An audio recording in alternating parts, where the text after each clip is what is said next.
Aku yang berusia 10 tahun baru saja kembali dari perbatasan. Lalu dibawa pulang ke keluarga kaya untuk dikenalkan. La mamá de la familia rica mi miró con desprecio y dijo, pulang boleh, tapi jangan coba-coba mengusik adikmu. Ketika semua orang mengira aku akan merasa tertekan, aku langsung berbalik dan bertanya pada ayah, Mu Jianhua, apakah dia ibu tiri? PFFT. Para pelayan di rumah hampir tertawa terbahak-bahak. Untungnya mereka cepat-cepat menutup mulut. Mu Tai-Tai memerah wajahnya. Dia dengan marah menegur, anak ini, apa yang kau katakan? Bagaimana aku bisa menjadi ibu tiri? Bukankah begitu?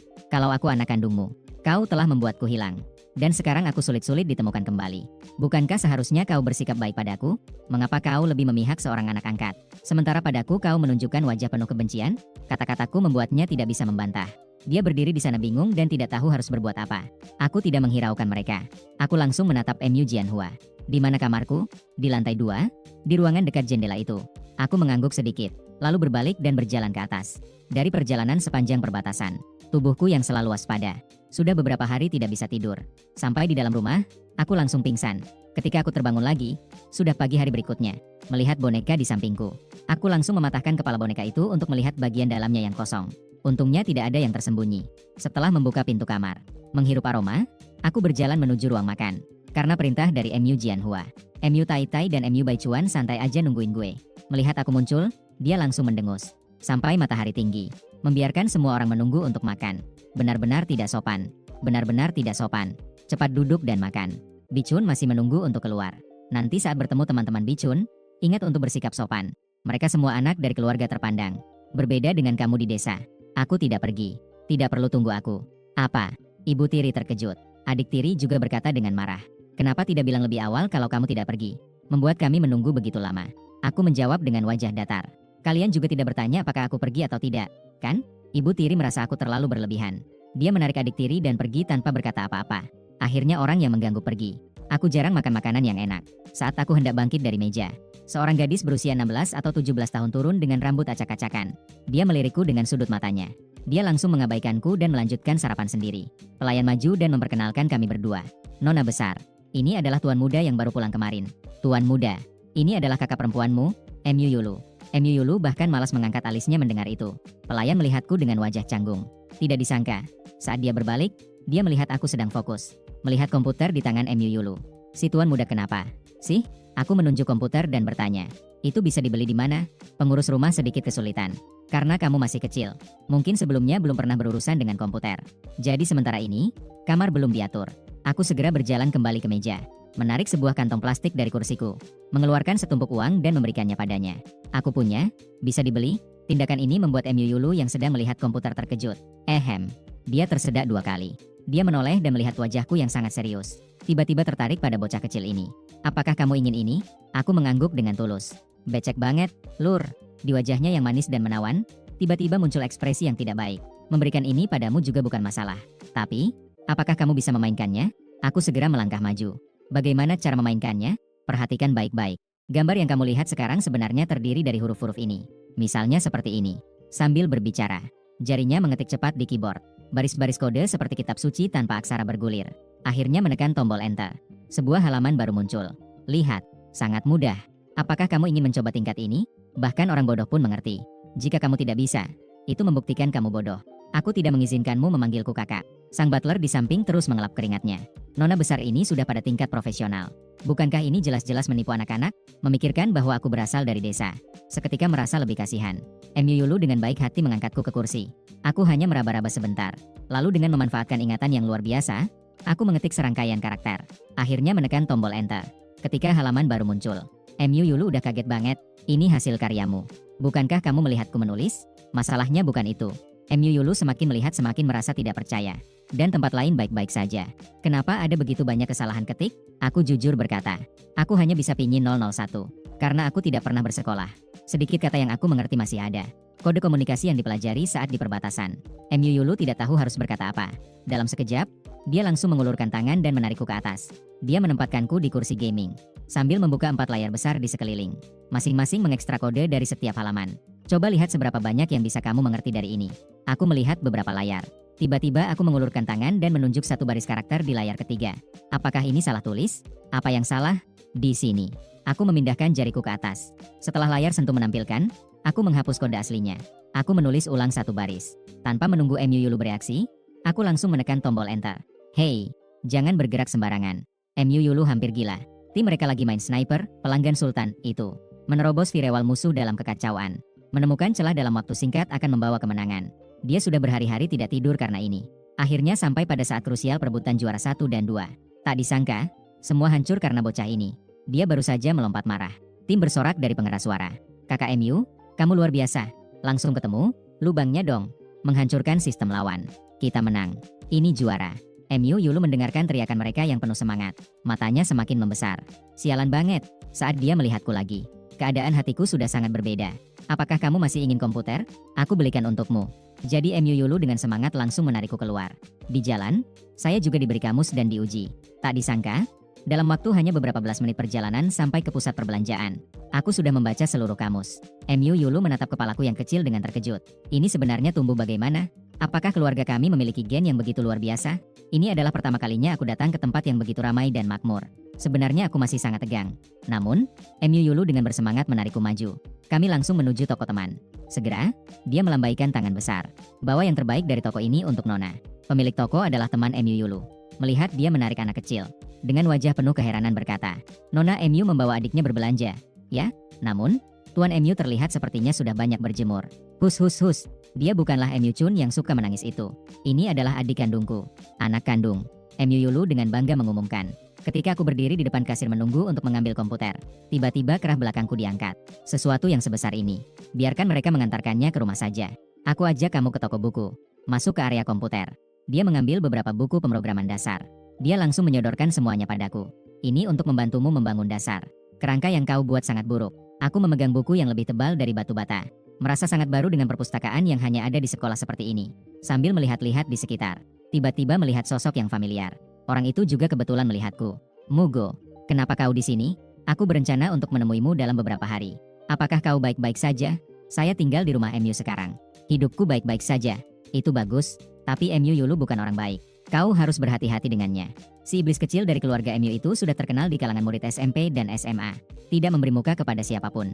Mendengar itu, aku menggelengkan kepala. Belum sempat berbicara. Aku sudah ditangkap oleh sebuah tangan besar dan dilindungi di belakang. Xiao Jibo. Kau bilang siapa yang mengganggu orang? MU Yulu tiba-tiba muncul entah dari mana. Dengan semangat yang menggebu, dia maju dan menarik kerah baju pemuda itu. Itu adikku. Kenapa kamu mendekatinya? Cari gara-gara ya? Xiao Jibo terkejut sejenak, melihat ke arah MU Yulu. Lalu melihatmu lagi. Kalian datang bersama? Kalau tidak, masih bisa datang bersamamu? Xiao Jibo agak kaget. Dia segera mengganti ekspresinya dengan senyuman dan mengangkat tangan. Ini adalah sebuah kesalahpahaman. Aku kembali dari perbatasan bersama adikmu. Dia banyak membantuku. Jadi aku datang untuk menyapa. MU Yulu berkata dengan nada meremehkan. Hanya orang sepertimu yang tidak berguna. Yang bisa diculik. Apa gunanya belajar dan mendapatkan nilai bagus? Lemah dan tidak berdaya. Menanggapi ejekannya, Xiao Jibo hanya membalas dengan senyuman. Setelah itu, mereka berdua membawaku untuk makan es krim. Beberapa menit kemudian, di dalam toko Haagen-Dazs, ada sebuah meja. Di atasnya penuh dengan berbagai es krim. Rasa manis yang masuk ke dalam mulutku membuat mataku bersinar.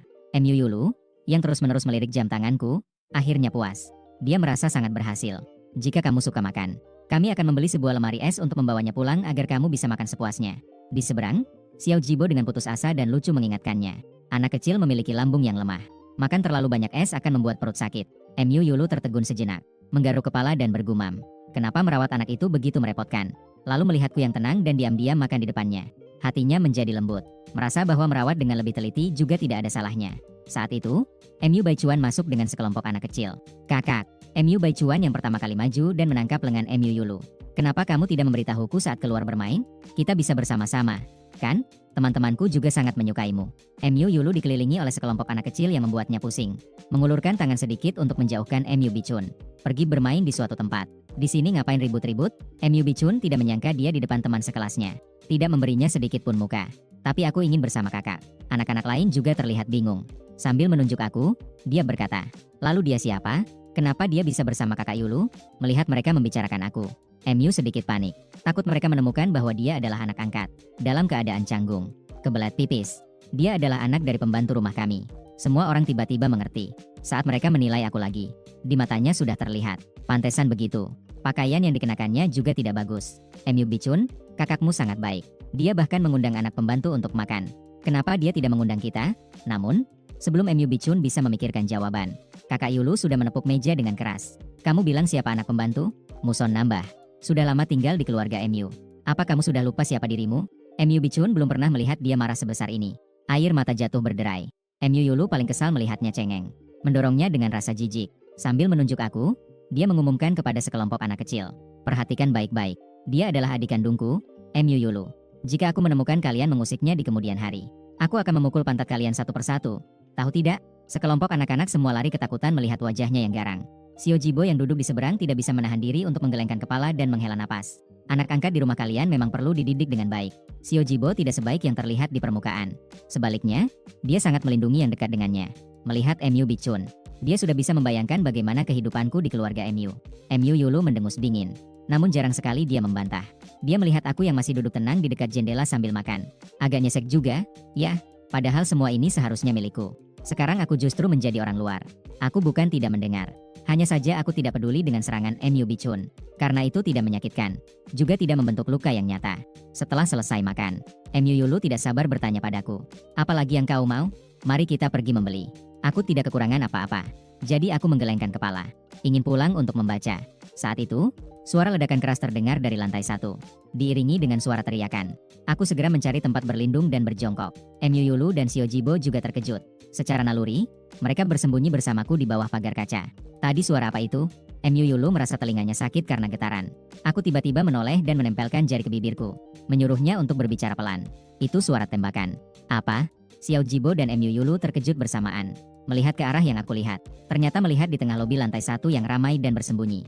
Ada seorang pria bertopeng yang mengangkat senjata dan mengancam di sekeliling. Semua tenanglah. Pria itu berteriak keras. Berbalik dan menghancurkan kaca di meja kasir. Serahkan semua emas. Cepat. Staf yang ketakutan merangkak bangkit. Sambil mengangkat tangan, mereka menuju untuk membuka lemari. Bahkan menggunakan tas untuk membantu mengemas emas. Ada masalah ya? Datang ke pusat perbelanjaan untuk merampok toko emas. MU Yulu melihat dengan ekspresi cemberut. Dari sudut matanya, dia melihat ada staf yang diam-diam menekan alarm. Kantor polisi ada di dekat sini. Percaya mereka akan segera datang. Siapapun yang punya sedikit akal tidak akan beraksi di sini. Aku merasa orang itu sedikit tidak beres. Xiao Jibo melihat ada yang tidak beres. Menatap tangan pria yang memegang senjata itu. Dia terus bergetar. Tubuhnya juga goyang. Jika bukan karena penyakit, mungkin dia sudah minum. Nyelonong masuk gitu aja. Takutnya dia akan melakukan tindakan yang lebih ekstrim. Ternyata benar. Beberapa menit kemudian, sekelompok besar tiba di lokasi. Begitu mereka menghidupkan pengeras suara dan mulai berteriak. Emosi pria itu langsung memuncak. Dia mengarahkan senjata ke kepala kasir dan berteriak. Apakah kamu yang mengkhianatiku? Benarkah? Setelah mengucapkannya, tanpa menunggu reaksi orang-orang, dia langsung menekan pelatuk tanpa ragu. Dengan suara ledakan yang keras, semua orang melihat cahaya yang menyilaukan. Tapi untungnya pria itu tergetar oleh recoil senjata. Dia tidak mengarahkan ke kepala kasir. Dia hanya terkena di bahu. Meskipun begitu, suasana di lokasi juga dipenuhi teriakan kaget. Suara tangisan anak-anak terdengar sangat menyakitkan. Pria itu menoleh ke arah suara.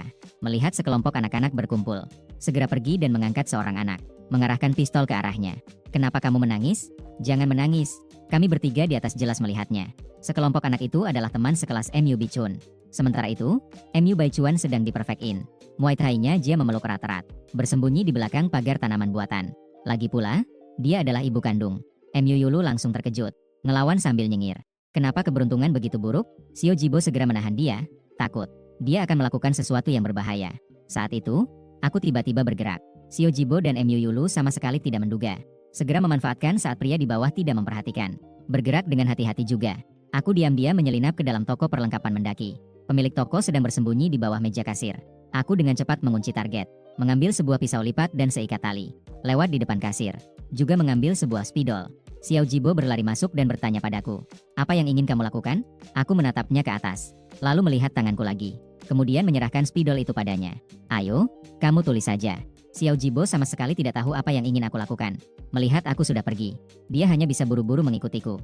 Sampai di area istirahat di depan lantai 2. Waduh, kaget banget pas lihat aku lagi maksa ngotot sama orang luar. Para polisi yang berusaha menerobos saling memandang. Begitu Xiao Jibo melangkah ke sana, dia langsung ditahan olehku. Aku menunjuk keluar kaca dan berkata, bilang sama mereka si perampok minum sendirian, melukai orang. Sekarang dia telah menyandera seorang anak. Xiao Jibo dengan cepat menulis informasi tentang pelaku kejahatan. Yang lagi ngegantung tali langsung bengong. Segera menggunakan radio untuk berdiskusi dengan atasannya. Aku mendekat dan menarik ujung baju Xiao Jibo. Memandangnya dengan tenang dan berkata, sepertinya dia memiliki bahan peledak di tubuhnya. Aku melihat benangnya. Hanya saja warnanya agak aneh. Apa? Xiao Jibo dan Mu Yulu langsung keringat dingin. Mu Yulu cepat melangkah beberapa langkah. Dia berjongkok dan bertanya padaku. Apa warna benang yang kamu lihat? Warna-warni. Yang aku lihat di perbatasan semuanya abu-abu atau warna tanah. Itu pasti dibeli di toko perlengkapan permainan simulasi. Benang sulam yang bisa jadi jarum lagi viral di kalangan kita akhir-akhir ini. Mu Yulu menatap Xiao Jibo dengan serius. Dia saling mengangguk. Xiao Jibo mengernyitkan dahi. Detik berikutnya, dia menulis pesan di atas kaca. Perampok itu memiliki bom. Dalam situasi seperti ini, catatannya tidak boleh ambigu. Jika tidak, mengingat usia mereka, mungkin tidak akan dipercaya oleh polisi. Akhirnya akan membahayakan lebih banyak orang. Pesan terakhir membuat petugas di seberang berkomunikasi dengan radio selama-lama. Aku menarik baju Xiao Jibo lagi. Suara yang masih muda itu terdengar sangat tenang. Mengintai. Gue jemput. Apa? Xiao Jibo dan Mu Yulu terkejut bersamaan. Segera mereka bereaksi dengan cara yang sangat seragam. Tidak bisa. Terlalu bahaya. Membiarkan seorang anak berusia 10 tahun menghadapi perampok. Apapun yang dipikirkan terasa sangat konyol. Saat itu, suara tangisan anak kembali terdengar dari lantai 1. Ada juga laki-laki yang meraung tak sabar. Seluruh suasana mal menjadi tegang. Tidak ada waktu lagi. Saya tekuk dan masukkan ke dalam kaos kaki saya. Berbalik ke arah tali dan langsung berlari. Dalam sekejap, sebelum mereka sempat berkedip. Sekali meluncur, sudah sampai di lantai 1. Xiao Jibo dan Mu Yulu membungkuk untuk melihat ke bawah. Sosok kecil itu sudah menghilang. Kakak perempuanku melihat aku melintasi kerumunan orang. Langkah demi langkah mendekati Mu Tai Tai dan Mu Baichuan. Meraih lengan Xiao Jibo di sampingnya tiba-tiba. Dengan sedikit kebingungan, dia berkata, apakah aku telah melakukan kesalahan? Dia baru saja kembali. Dia sangat memahami karakter semua orang di keluarga Mu. Tidak ada satupun yang benar-benar peduli padanya. Hanya karena dia menyebutnya adik. Apakah itu sepadan untuk mengambil risiko seperti ini? Xiao Jibo menoleh untuk melihatnya. Dia bahkan tidak memberitahunya. Ini MAH bukan keluarganya dia, melainkan orang asing yang nyata. Namun saat ini, satu-satunya yang bisa mereka lakukan adalah, yaitu percaya bahwa aku bisa menyelamatkan mereka dari para penjahat. Menyelamatkan mereka dari tangan mereka. Dia percaya bahwa aku bukan anak biasa. Anak laki-laki yang disandera di lantai 1 masih berteriak keras. Teriakan marah dari para penjahat. Diam. Lihat pemandangan mahal. Dan pada saat ini, polisi yang akhirnya memutuskan untuk mengikuti saranku. Masuk secara bertahap dengan menyamar dan berbaur di kerumunan. Melihat pemandangan yang berharga.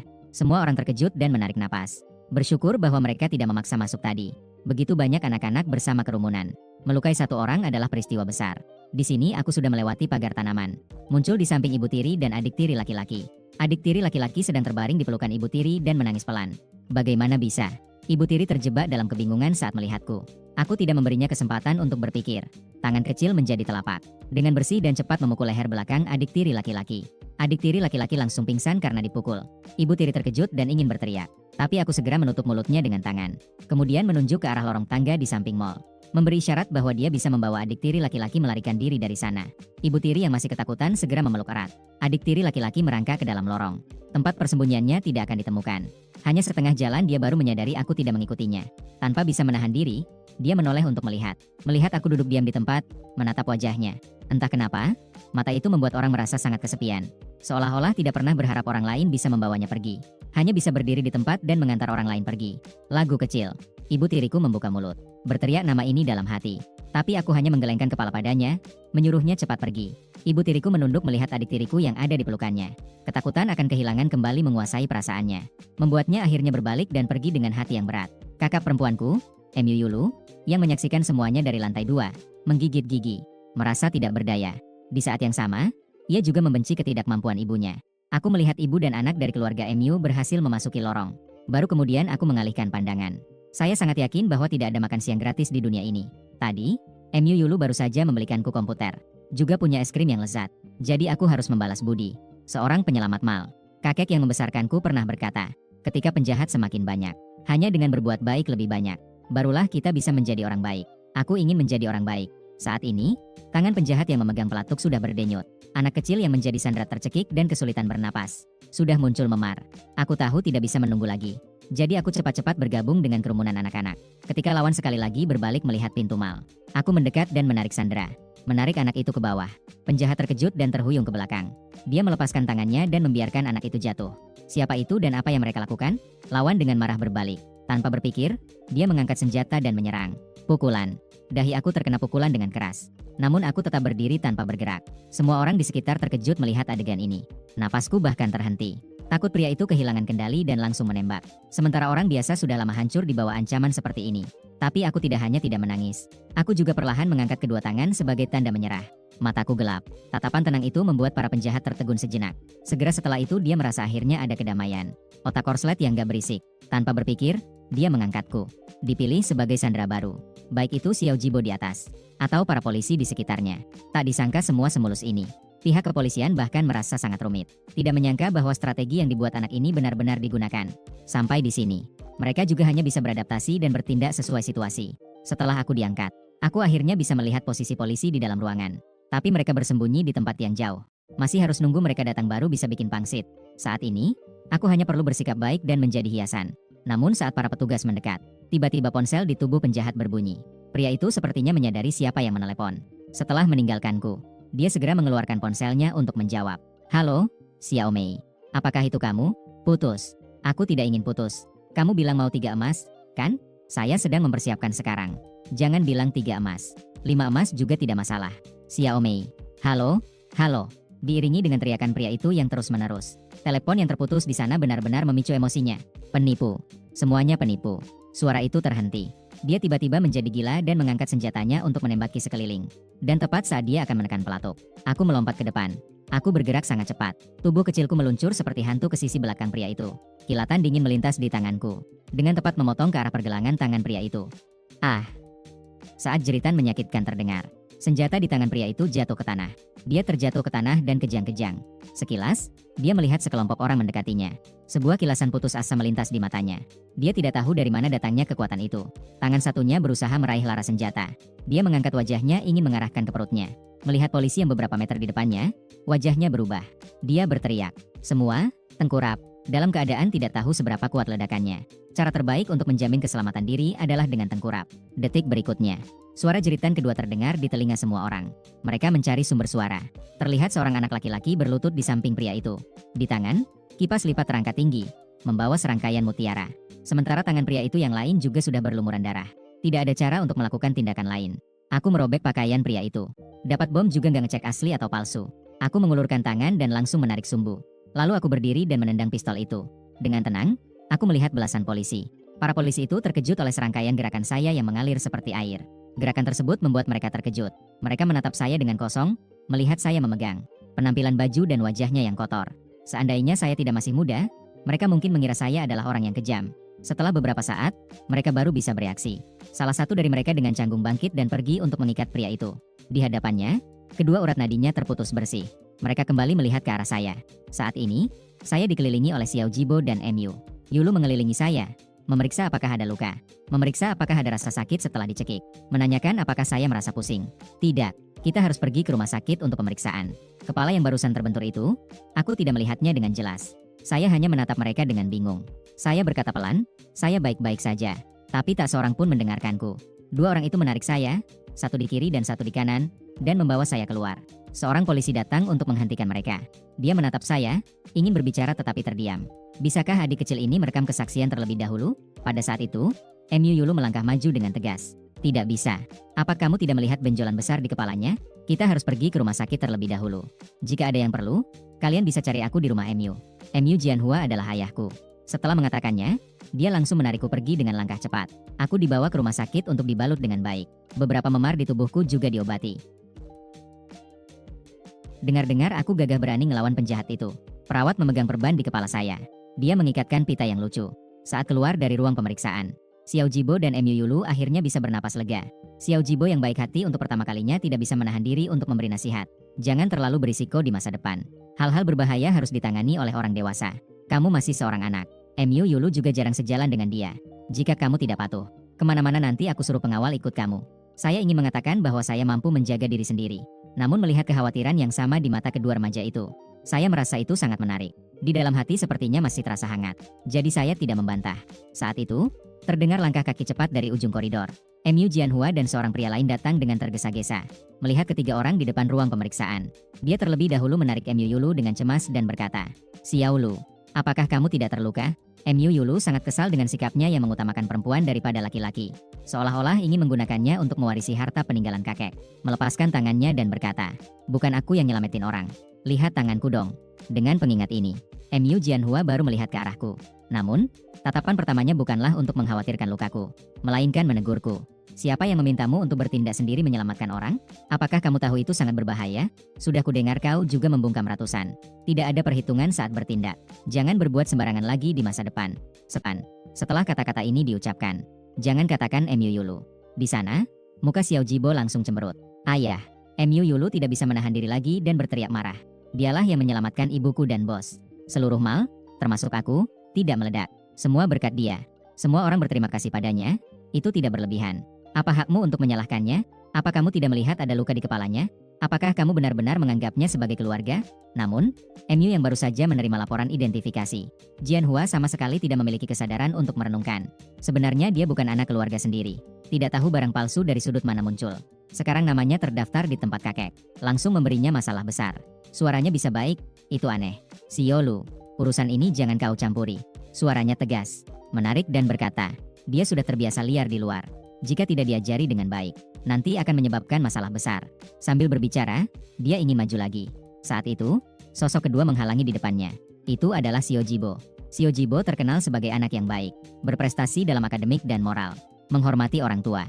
Ini adalah pertama kalinya dia menghadapi orang dengan wajah dingin. Mbah MU, mari kita bicarakan dengan baik. Tiba-tiba, seorang pria parubaya yang tidak berbicara, mengangkat tangan dan meletakkannya di bahu. Dengan suara lembut dia tersenyum dan berkata, anak itu baru saja mengalami ketakutan. Jika ingin mengajar, bisa diajarkan nanti. Jika benar-benar terlihat marah, lebih baik tinggal di rumahku beberapa hari. Saya merasa cukup cocok dengan anak ini. Mata Xiao Jibo langsung berbinar saat mendengar itu. Ayah, aku juga kebetulan mau ngajak Muge ke rumah kita. Lebih baik biarkan dia datang untuk memulihkan diri. Masih dengan senyuman khasnya. Baik, kebetulan ibumu selalu ingin memiliki seorang adik laki-laki. Bagus juga jika dia bermain di rumah kita beberapa hari. Keduanya, ayah dan anak, memiliki kesan yang baik terhadap saya. Juga sangat menyambut dengan baik.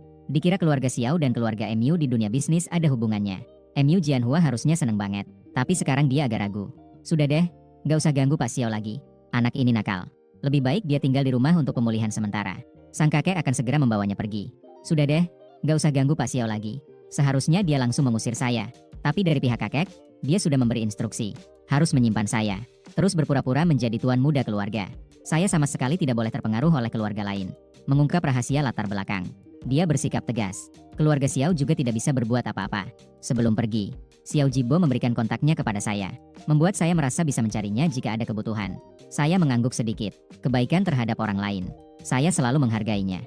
Karena MU Baichuan masih menjalani pemeriksaan di rumah sakit. Akhirnya hanya MU Yulu yang menemani saya pulang. Kedua saudara itu baru saja mandi. Datang sendiri. Di ruang tamu keluarga MU. Selain kapten dan pencatat, 10 polisi berdiri berdesakan dan terlihat agak canggung. Sementara itu, di seberang sofa, MU Yulu mengerutkan dahi. Apakah perlu sebanyak ini untuk merekam kesaksian? Yang tidak tahu mungkin mengira ini adalah untuk menangkap penjahat. Kapten Yang Bin mengusap hidungnya. Dia tersenyum canggung. Terutama hari ini berkat bantuan Tuan MU. Dia juga bisa dianggap sebagai penyelamat mereka. Jadi semua orang ingin datang untuk mengucapkan terima kasih. Setelah itu, kita masuk ke pokok permasalahan. Saat suara tembakan terdengar, apakah kalian bersama? MU Yulu mengangguk. Kami baru saja keluar dari toko setelah makan es krim. Lalu reaksi pertama kalian adalah, tentu saja bersembunyi. Kapten tersenyum. Namun, tatapannya penuh dengan pengamatan. Orang biasa yang mendengar suara. Seharusnya langsung mencari sumber suara untuk melihat keramaian. Dan bukan bersembunyi. Kan? Atau bisa dibilang, kamu adalah yang pertama kali menilai bahwa itu adalah suara tembakan. Muyulu langsung kaget. Setelah dipikir-pikir, memang benar begitu. Dan sebenarnya, orang yang pertama kali bersembunyi saat itu bukan dia. Ini aku. Namun, dia secara naluriah merasa bahwa berkata jujur akan membawa masalah bagiku. Jadi, dia mengerutkan dahi dan berkata dengan tidak senang. Apa maksud kalian? Apakah kalian meragukan bahwa kami adalah satu kelompok dengan perampok? Jangan salah paham. Kami hanya melakukan pemeriksaan rutin. Yang Bin telah menangani kasus selama bertahun-tahun. Sekali lihat, dia sudah tahu gadis itu menghindari pertanyaan. Dia juga tidak merasa terburu-buru. Dia tersenyum dan berencana untuk bertanya secara bertahap. Saat itu, saya yang awalnya diam sambil makan es krim tiba-tiba berbicara. Saya mendengar itu adalah suara tembakan. Ruang tamu menjadi hening sejenak. Semua mata tertuju pada saya. Yang Bin mengerutkan alisnya dan melihat anak yang tenang di depannya. Di mana kamu pernah mendengar suara tembakan sebelumnya? Saya menjilat sudut es krim saya. Di perbatasan. Yang Bin kemudian mengingat informasi tentangku. Ada pengalaman diculik ke perbatasan. Reaksimu sangat cepat. Lalu, bagaimana kamu terpikir untuk mengambil tali untuk menyelamatkan semua orang? Pihak lawan memiliki senjata dan bahan peledak. Apakah kamu tidak takut? Di samping, MU Yulu merasa ada yang tidak beres. Dia semakin membenci pertanyaan yang bersifat menuntun seperti ini. Dia hendak bersuara untuk campur tangan. Tiba-tiba terdengar suara anak kecil di sampingku yang menjawab dengan jelas. Takut. Saya mengangguk sedikit. Wajah kecilnya tampak serius saat ia mengakui ketakutannya terhadap kematian. Lalu ia melanjutkan. Tapi jika tidak, akan ada lebih banyak orang yang terluka. Aku sudah berjanji kepada kakek untuk menjadi seseorang yang dapat membantu orang lain, orang yang baik. Suaraku masih terdengar kekanak-kanakan. Namun kata-kata yang diucapkan membuat semua orang di sana tertegun. Dengan pengalaman bertahun-tahun dalam menangani kasus, Yang Bin bisa menilai bahwa anak di depannya tidak berbohong. Dan itu adalah kata-kata yang diucapkan dengan tulus hati. Terpukau oleh keteguhan yang ada di mata besar itu. Pertanyaan selanjutnya pun tidak bisa dilanjutkan. Mu Yulu juga sedikit terharu. Ia secara naluriah menyentuh kepalaku yang kecil. Siapa kakek itu? Aku menoleh untuk melihatnya. Sepertinya ia tidak tahu bagaimana menjelaskan. Akhirnya ia hanya bisa menjawab secara umum. Orang yang membesarkanku. Aku adalah seorang yatim piatu. Kakek itu menemukanku. Beri aku makan. Tapi saya tidak tahu nama kakek itu. Mu Yulu melihat kerinduan yang melintas di mata saya. Hati terasa lembut. Jika kamu merindukannya, kita bisa menjemputnya. Tapi saya masih menggelengkan kepala. Menunduk melihat es krim yang meleleh di tangan saya. Saya berkata pelan. Tidak usah. Dia sudah pergi. Di bawah senjata penjahat. Atau saya menggunakan 50 yuan untuk biaya perjalanan. Membeli selembar papan untuk menguburnya di atas gunung. Itu adalah pertama kalinya saya menjadi penjelajah. Membantu mereka di lembah di belakang desa. Menghentikan 3 kendaraan yang mengejar. Meskipun sebagian besar diambil oleh warga desa yang ikut. Tapi sisa 50 yuan itu diberikan langsung kepada saya oleh orang-orang itu. Anak kecil itu terlihat cukup cerdas. Sekali lihat sudah jelas dia bahan yang baik. Sayangnya, dia sedikit terlalu kecil. Pria yang merokok di kursi pengemudi tersenyum kepada saya. Biarkan saya pergi bersama mereka. Di mataku, air terus mengalir keluar dari gerbong. Tercium bau busuk. Saya mendengar mereka mengangkut daging zombie. Keuntungannya sangat mengejutkan. Setelah memakannya, bisa sakit bahkan meninggal. Saya hanya ingin menguburkan kakek. Tidak ingin pergi bersama mereka. Pria itu mundur waspada saat melihatku. Dia menunjukkan senyum yang menyeramkan di wajahnya. Tumbuh di tempat seperti ini. Nasibmu sudah ditentukan sejak lama. Sekali menjadi pengawas jalan. Seumur hidup menjadi pengawas jalan. Kamu tidak berbeda dengan kami. Saya ngerti kok. Tapi saya tidak ingin menyerah pada nasib. Tidak ingin menjadi orang jahat. Jadi kemudian saya menggambar rute pelarian kelompok itu. Diserahkan kepada polisi. Memberitahu mereka ada celah di perbatasan untuk menghentikan orang-orang itu. Daging zombie akhirnya tidak sampai ke kota. Orang-orang itu juga ditangkap. Suatu ketika saya kebetulan melewati pintu pos. Melihat ada gambar yang ditempel di sana. Sepertinya ditujukan untuk saya menyalin apa yang ada di gambar itu. Pulang nanya orang baru tahu. Di atasnya tertulis 2 kata. Terima kasih. Melihat gambar itu, saya rasa saya seharusnya dianggap sebagai orang baik. Hampir saja Mu Yulu tidak. Tiba-tiba bikin kesal. Menoleh dan melotot ke arah Yang Bin. Semua salah dia. Menggali kesedihan anak kecil. Yang BN juga merasa canggung. Terutama ketika melihat data yang menunjukkan saya sudah berusia 10 tahun. Namun, di depan saya, anak laki-laki itu sangat kurus. Sekali lihat, dia pasti sudah mengalami banyak hal. Tetap punya jiwa polos di hidupku. Berani menyelamatkan orang. Meskipun sedikit keras, itu masih bisa dimaklumi. Singkatnya, akhirnya, dia juga tidak enak untuk melanjutkan pertanyaan. Setelah memimpin sekelompok anggota tim untuk berterima kasih kepada saya di depan pintu, dia pun segera pergi. Siapa sih? Tingkat penyelidikan tidak memadai. Meragukan orang sendiri justru sangat teratur. Mu Yulu sama sekali tidak menyukai Yang BN dan yang lainnya. Sambil mengeluh, dia menarik saya kembali ke dalam rumah. Lihatlah pergelangan tanganku yang kurus. Dia segera mendesak dapur untuk memasak. Tambahin sayur dikit. Menunggu Mu Jianhua menjemput Mu Bichun. Dan Mu Tai Tai kembali dari rumah sakit. Saat mereka masuk ke dalam rumah, mereka melihat meja makan sudah penuh dengan hidangan. Dan putri mereka yang selalu sombong dan tinggi hati sedang berputar di sekelilingku seperti ibu rumah tangga. Apakah ini mau dimakan? Apakah ini terlalu pedas? Iga asam manisnya enak. Kamu harus banyak makan daging agar bisa gemuk. Terlalu kurus tidak bagus. Ayo, minum sedikit sup lagi. Saya kasih kamu. Pasangan Mu merasa iri dan cemburu secara bersamaan. Karena mereka tidak pernah mendapatkan perlakuan seperti ini. Mu Bichun yang baru saja bangun bahkan langsung menangis. Dia melompat ke pelukan Mu Tai Tai dan mengeluh. Ibu, kenapa kakak suka dia tapi tidak suka aku? Dia bahkan memukulku hari ini. Memukulku sampai sakit sekali. Kakak seharusnya yang memukul dia. Kenapa masih harus baik padanya? Mendengar itu, Mu Tai Tai ingin menutup mulutnya. Tapi sudah terlambat. Kalian benar-benar tidak menjelaskan satu kata pun padanya. Mu Yulu bangkit dari meja. Wajahnya yang cantik dipenuhi dengan ejekan. Dia menatap Mu Bichun yang menangis dengan mata merah. Kamu bertanya mengapa aku menyukai MUG. Itu karena dia bisa menyelamatkan semua orang dari perampok di pusat perbelanjaan. Termasuk kamu dan ibu. Dan juga teman-temanmu yang suka menyombongkan diri. Sementara kamu hanya bisa bersembunyi di pelukan ibu dan menangis. Setelah diselamatkan oleh MUG, kamu masih ingin memukulnya, menuduhnya. Dia selalu berbicara tanpa ragu. Tapi jarang sekali dia berbicara sepedas ini. Mu Tai Tai tidak bisa melihatnya. Sudahlah, Xiao Lu. Adikmu juga sudah ketakutan. Sekarang, Karena semua orang baik-baik saja. Jangan sebut lagi. MU Yulu melihat mata ibunya yang penuh dengan kekecewaan. Itu karena MUG melihat kalian dari atas. Muge takut aku nekat, makanya dia duluan nyelamatin kalian. Kamu membawa MU Baichuan untuk memesan. Apakah kamu tahu MUG diancam dengan pistol oleh penjahat? Dia hampir kehilangan nyawanya. Ibu, kamu dan MU Baichun seharusnya meminta maaf kepada MUG. Kenapa sekarang tidak boleh dibicarakan? Mereka belum pernah melihat MU Yulu begitu emosional. Begitu kehilangan kendali. Waktu seolah terhenti di tempat itu. Tidak tahu harus bereaksi bagaimana. Atau aku mengulurkan jari kecilku menunjuk ke sebuah hidangan di meja. Aku berkata pelan padanya. Aku ingin makan itu. MU Yulu pun terdiam dan berbalik untuk mengambilkan aku makanan. Dia bertanya dengan rasa ingin tahu. Sepertinya kamu sangat suka makan ikan. Apakah tempat tinggalmu sebelumnya dekat laut? Aku menggelengkan kepala. Di perbatasan tidak ada ikan. Kadang-kadang ada truk pendingin yang lewat. Di dalam perut ikan juga tersimpan sesuatu. Saya sudah besar begini belum pernah makan makanan laut. Hanya merasa sangat enak. Kamu pelan-pelan saja. Hati-hati, ada duri ikan. MU Yulu melihatku melahap ikan itu. Sangat terkejut. Segera fokus menatap saya. Untungnya, dia tidak punya waktu untuk mencari masalah dengan MU Tai Tai dan MU Baichuan. MU Baichuan masih mau bilang apa?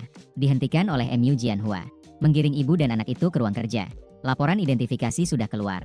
Dia nyodorin dokumen ke Mok Tai Tai biar mereka bisa cek bareng. Matata menatap wajahnya dengan sedikit curiga. Apakah ada masalah dengan laporan itu? Dia tidak ada hubungan dengan kami. Dia bukan anak kami. Ketika membalik ke halaman berikutnya dan hasil identifikasi muncul, dia terkejut. Di samping, mata MU Baichuan berbinar. Dia bukan orang keluarga kami.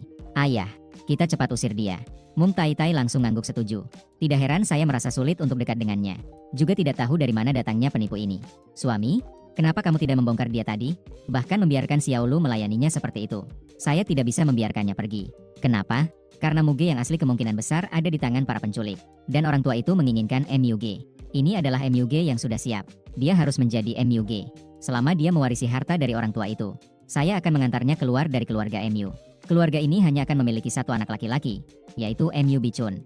MU Baichun langsung tersenyum lebar, mengurangi permusuhannya terhadap saya.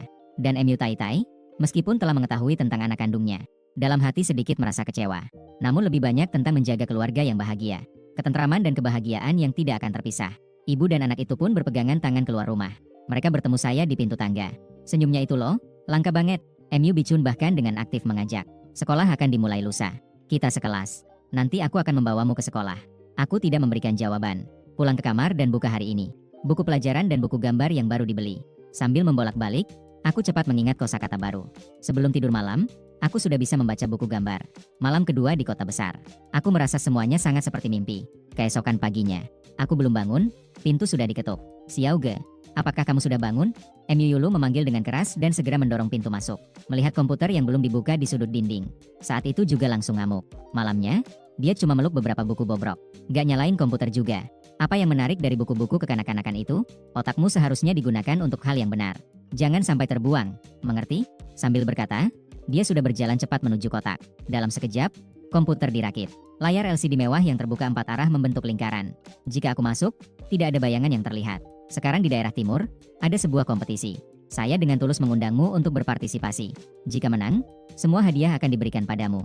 Hal pertama yang dia lakukan setelah membuka layar adalah menampilkan halaman kompetisi. Saya menatap halaman dengan wajah tanpa ekspresi. Saya bertanya padanya tentang beberapa kata di halaman tersebut. Apakah ini jalan yang benar? MU Yulu tertawa kecil 2 kali. Bagaimana bisa melawan musuh tidak dianggap berjiwa patriotik sejati? Kali ini perang sniper tamu adalah negara lain duluan yang. Ini dipicu oleh Kementerian Keamanan Jaringan Ibu Kota. Orang-orang itu tidak hanya berhasil menembus garis pertahanan. Mereka juga dengan berani menuliskan di halaman utama situs resmi. 4 kata, pasien sakit Asia Timur. 4 kata itu adalah titik lemah orang Tionghoa. Peristiwa ini menimbulkan kegemparan di situs web domestik. Sebelum ada langkah tegas dari pihak resmi, mereka memutuskan untuk menunjukkan kepada dunia sedikit wajah mereka. Beberapa hari yang lalu, kami adalah juara pertama di kompetisi. Jadi kali ini kami adalah pasukan utama. Khusus bertanggung jawab atas jaringan di Amerika. Namun kami berempat adalah pemula. Ada sedikit yang tidak pasti. Berkata sambil sedikit merasa malu. Ini juga pertama kalinya mereka terpaksa melakukan sesuatu yang belum siap. Jika gagal di awal, tetapi akan menjadi bahan tertawaan. Saya sebenarnya tidak terlalu menginginkan hadiah uang. Cuma tertarik sama coding, tapi kok bisa bikin orang ketar-ketir juga ya? Jadi saya bertanya terlebih dahulu. Berapa lama lagi sampai mulai? Melihat jam dan berkata, 6 jam lagi kita makan malam. Mendengar itu, saya mengangguk. Saya mulai membuka buku pemrograman yang saya beli kemarin. MU Yulu takut kalau aku ada yang gak ngerti. Dia pun tetap tinggal di kamarku. Bahkan sarapan pun disajikan oleh pembantu. Matai bangun pagi buat yoga. Setelah mengetahui hal ini, dia hanya mencibir. Dia tidak mengatakan apa-apa lagi. Di dalam kamar, kami berdua selesai sarapan. Saya masih memegang secangkir susu dan meminumnya perlahan. MU Yulu di sana sudah buka laptop, lagi kontak-kontakan sama timnya. Lo Jie, bagaimana persiapanmu di sana? Bukankah kita bilang akan mengundang ahli? Apakah ahlinya sudah datang? Mereka semua tidak tahu bagaimana juara didapat. Hingga kini masih bingung. MU Yulu sambil ngamatin keadaan. Sambil menghibur mereka. Sudah tenang. Orang-orang sudah siap. Sedang membaca buku. Mendengar bahwa orang sudah datang. Beberapa orang di seberang langsung bersemangat. Ahli sudah datang. Di mana? Ayo tunjukkan kepada kami. MU Yulu udah gatel pengen pamer. Tuh kan langsung ganti muka di kamera virtual. Memasukkan dirinya dan saya ke dalam kamera. Bagaimana? Sudah lihat? Beberapa orang di seberang memperhatikan dengan seksama. Tiba-tiba menyadari ada yang tidak beres. Kenapa ahli ini terlihat begitu kecil? Apakah dia tidak tinggi? MU Yulu menatapku yang bahkan belum setinggi dia. Mengangguk dan berkata, si kecil masih tumbuh. Gak lihat minum susu sampai habis. Di seberang tidak bisa tersenyum. Cian Bapak mengiyakan. Jadi sepertinya sama seperti kakak lu, dia adalah anak muda berbakat. Dan juga bekerja keras. Bangun pagi-pagi untuk membaca. MU Yulu multitasking. Menjawab dengan santai. Iya, jika tidak mengerti dasar-dasar pemrograman. Pastinya harus diisi ulang, dong. Di seberang tiba-tiba terdiam. Setelah lama, seseorang akhirnya berbicara. Kakakmu, jangan bilang padaku bahwa ahli yang kamu cari adalah seorang anak yang belum pernah melihat buku pemrograman. MU Yulu berpikir, bukan hanya buku pemrograman. Karakter Mandarinnya baru kenal, duit. Tapi kata-kata ini pasti tidak bisa diucapkan. Teman satu tim yang payah. Kalian tenang saja. Jika dia bilang tidak ada masalah, pasti tidak ada masalah. Dia menjamin dengan menepuk dadanya. Sebenarnya sebelum kemarin, jika seseorang memberitahunya, ada seorang anak yang bisa pergi ke situs resmi Amerika untuk mengambil tanggung jawab, dia pasti mengira orang itu gila. Tapi setelah mengalami kemarin di pasar dan melihat saya tenang dalam situasi genting, diajak ngobrol gak nyambung, tapi aksinya mantap. Sekarang, selama dia mengangguk setuju, dia tiba-tiba merasa percaya diri. Namun, anggota tim di seberang tidak memiliki. Mereka juga merasa bahwa MU Yulu gila. Apakah kamu mengerti situasinya? Sekarang kita harus meretas situs resmi Amerika. Kamu tidak tahu tentang teknologi dan jaringan mereka. Informasi mereka adalah yang terbaik di dunia. Sekali lengah. Jika kita gagal meretas, itu sudah cukup. Jika tertangkap, kita bisa masuk penjara. Kamu adalah seorang putri. Ada yang menjamin, jadi tidak takut berurusan dengan hukum. Tapi kita tidak bisa. Permainan jelek ini, siapa yang suka silakan main. Semua orang merasa tertekan. Mereka menyerah dan tidak mau melanjutkan. MU Yulu awalnya mengira mereka bercanda. Namun, melihat satu atau dua orang sudah offline. Saat tidak ada yang online, baru sadar ada yang tidak beres. Tim ini dibentuk saat di Akademi Ilmu Pengetahuan. Banyak dari mereka adalah mahasiswa doktoral di sana. Dia meneleponnya dan mengantarkannya. Namun, pihak yang lain sangat tegas untuk tidak ikut lagi. Yang marah langsung mengumpat dengan kata-kata kasar. Kalian ini sekelompok kura-kura yang melarikan diri di saat-saat terakhir. Siapa yang awalnya bersemangat bilang ingin jadi yang pertama, sekarang sudah mendapatkan kesempatan pertama tapi tidak berani bertindak. Seandainya kalian bilang lebih awal, aku tidak akan bermain dengan kalian. Setelah mengatakannya, dia melempar telepon dengan keras. Dada bergejolak hebat. Tara ajak semua teman satu tim. Setelah selesai menarik, dia duduk lesu di kursi. Dia menoleh melihat anak kecil di sampingnya yang masih serius membaca. Dia tersenyum pahit. Dia mengulurkan tangan untuk menutupi halaman bukuku. Tidak perlu melihat lagi. Aksi dibatalkan. Kami tidak akan melanjutkan misi ini. Aku mengangkat kepala. Sepasang mata yang jernih dan suci. Apakah tidak ada cahaya kebenaran lagi? Yulu merasa malu sedetik atas istilah baru yang diajarkan pada dirinya sendiri. Dia menghela napas dengan putus asa. Cahaya kebenaran tidak semudah itu. Hal-hal yang membuat orang dewasa mundur. Dengan hanya kita berdua, bagaimana bisa menyelesaikannya? Pihak resmi si kemungkinan besar juga kasih Xiao Ji Bomuka. Hanya akan mengutuk dengan keras. Lalu mengalihkan perhatian dari masalah tersebut. Begitu memikirkan hal ini, dia tiba-tiba merasa belajar pemrograman tidak ada artinya. Saat pelanggan mencari keadilan, itu semua bohong besar. Saya tidak mengerti kesedihan dan kebosanan di matanya. Namun, saya merasa apa yang dia katakan tidak benar. Melakukan hal yang benar tidak seharusnya dibedakan antara orang dewasa dan anak-anak. Jika itu adalah program seperti kemarin, saya bisa melakukannya dengan baik. Apakah kamu masih mau bergabung? Apa? MU Yulu menatap dengan bingung. Sampai dia terpengaruh oleh ketegasan di mataku. Perasaan putus asa yang awalnya ada langsung lenyap. Seluruh tubuhnya juga perlahan-lahan duduk tegak. Ayo, kali ini kita akan melakukan sesuatu yang besar. Dia membuka komputer, langsung meninggalkan pesan di forum. Kami pasti akan menembakkan peluru pertama. Awalnya ini hanyalah sebuah postingan untuk mengangkat semangat. Namun, dengan cepat ada tamu yang mendengar kabar dan meragukannya di bawah. Saya dengar tim Anda dibubarkan. Dengan hanya kamu, apa yang bisa kamu capai? Saat kalian memenangkan kejuaraan, saya sudah merasa ada yang tidak beres. Ternyata sekarang kalian mengalami masalah, kan? Ayo, ayo, ayo. Senjata ini mengarah ke saya. Biar kulihat seberapa jagoan kau. Jangan-jangan kamu bahkan tidak bisa menyentuh posisi saya. Hanya orang-orang hebat yang bisa mendaftar di forum liga. Tidak ada seorang pun yang yakin pada siapapun. Teknik MU Yulu lumayan juga. Hanya saja dia berada di antara orang-orang hebat. Jadi terlihat sedikit kurang menonjol. Sekumpulan anak nakal ini. Dia marah dan ingin menggulung lengan bajunya dan mulai mengetik. Begitu dia menundukkan kepala. Dia melihat saya yang sedang belajar dengan serius di sampingnya. Seketika seperti disuntik obat penenang. Seluruh dirinya menjadi tenang. Sekarang bukan saatnya untuk bertindak emosional. Dia harus bekerja sama dengan baik dengan saya nanti. Jadi, selama beberapa jam ke depan, dia juga mulai mempelajari berbagai rute dan taktik mundur. Dari berbagai rute dan taktik mundur. Pada pukul 2 siang, saat membangun gedung ejekan di pos forum itu, saya menutup buku dan duduk di posisi utama. Halaman di 4 layar semuanya mengarah ke dunia. Situs resmi negara dengan teknologi tertinggi melancarkan serangan. Pada awalnya, semua orang tidak memperhatikan. Bahkan merasa bahwa strategi kali ini akan gagal. Hanya meluapkan kemarahan di forum. Pada tim pertama yang mengalami kegagalan, juara sampah bukanlah sekumpulan anak kecil. Juga tidak melihat kemampuan diri sendiri. Para ahli sudah mundur ke tim kedua. Siapa lagi yang bisa mengalahkan Laomi? Saat semua orang mendiskusikan dengan semangat sambil menyembunyikan IP, tiba-tiba seseorang mengirimkan pesan di bawah. Situs web resmi Laomi sudah tidak ada lagi. Dan cepat pergi melihat. Ketika semua orang melihat, mereka masih mengira itu hanya lelucon. Akibatnya, orang-orang yang keluar untuk mengambil tangkapan layar dan kembali untuk terus mengejek. Saat mereka sampai di sisi Laomi, semua terkejut. Terlihat bahwa halaman situs resmi yang besar itu sudah menjadi lautan merah yang sangat disukai oleh orang-orang tua. Di sana juga banyak bunga peoni yang bermekaran. Bunga mekar membawa kemakmuran.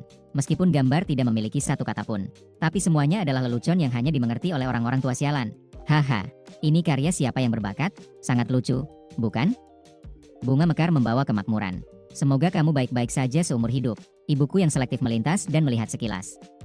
Dia malah bilang seleramu bagus loh. Dalam postingan, suasana tiba-tiba berubah. Dan dengan cepat melihat sosok pemilik postingan. Pemilik postingan menembak pertama. 3 kata yang singkat dan jelas. Langsung membuat semua orang marah. Mereka baru menyadari setelah terlambat. Pihak lawan menyerang tepat pada waktu yang disepakati. Dan tim pertama yang menyerang ternyata berhasil. Semua orang terkejut dan tidak siap. Dan sama sekali tidak ada waktu untuk memahami apa yang terjadi. Mereka segera mempersiapkan tim yang sudah ada sebelumnya.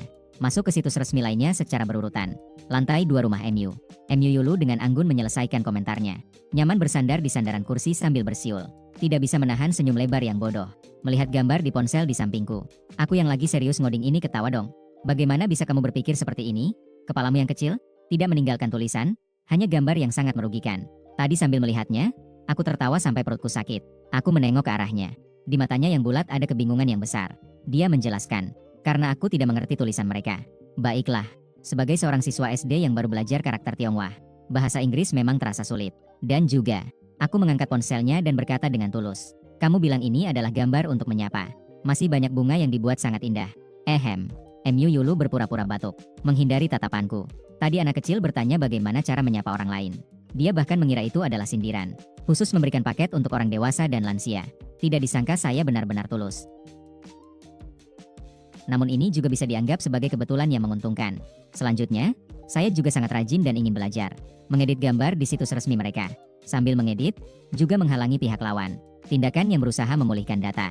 Bagi gue sih gampang aja. Tapi personel teknis Laomi di seberang sana. Jelas sudah agak putus asa. MU Yulu melihat beberapa komentar berbahasa Inggris di akun resmi ibu kota. Jangan terlalu berlebihan, kalian. Segera buka pembatasan dan kembalikan halaman utama kepada kami. Kami sudah menyerah. Bukankah lebih baik jika semua orang berkomunikasi dengan damai? Menggulung komentar. Menertawakan hal ini. Di mana komunikasi damai sebelumnya? Kemudian, media resmi FBI Amerika mengeluarkan pengumuman. Mengumumkan akan fokus mengejar pihak-pihak terkait dalam serangan siber ini. MU Yulu melihat program kecil yang baru diinstal di sudut kanan bawah komputer. Dia berbalik dan bertanya kepada saya di sampingnya. Apakah sistem anti pelacakan ini bisa berfungsi? Meskipun kodenya terlihat sangat canggih. Membuatnya merasa sangat mengagumkan. Saya tidak akan membuat celah.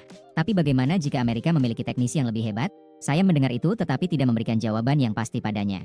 Sebaliknya, saya menggelengkan kepala. Jadi saya ingin membuat gambar itu terlihat lebih baik.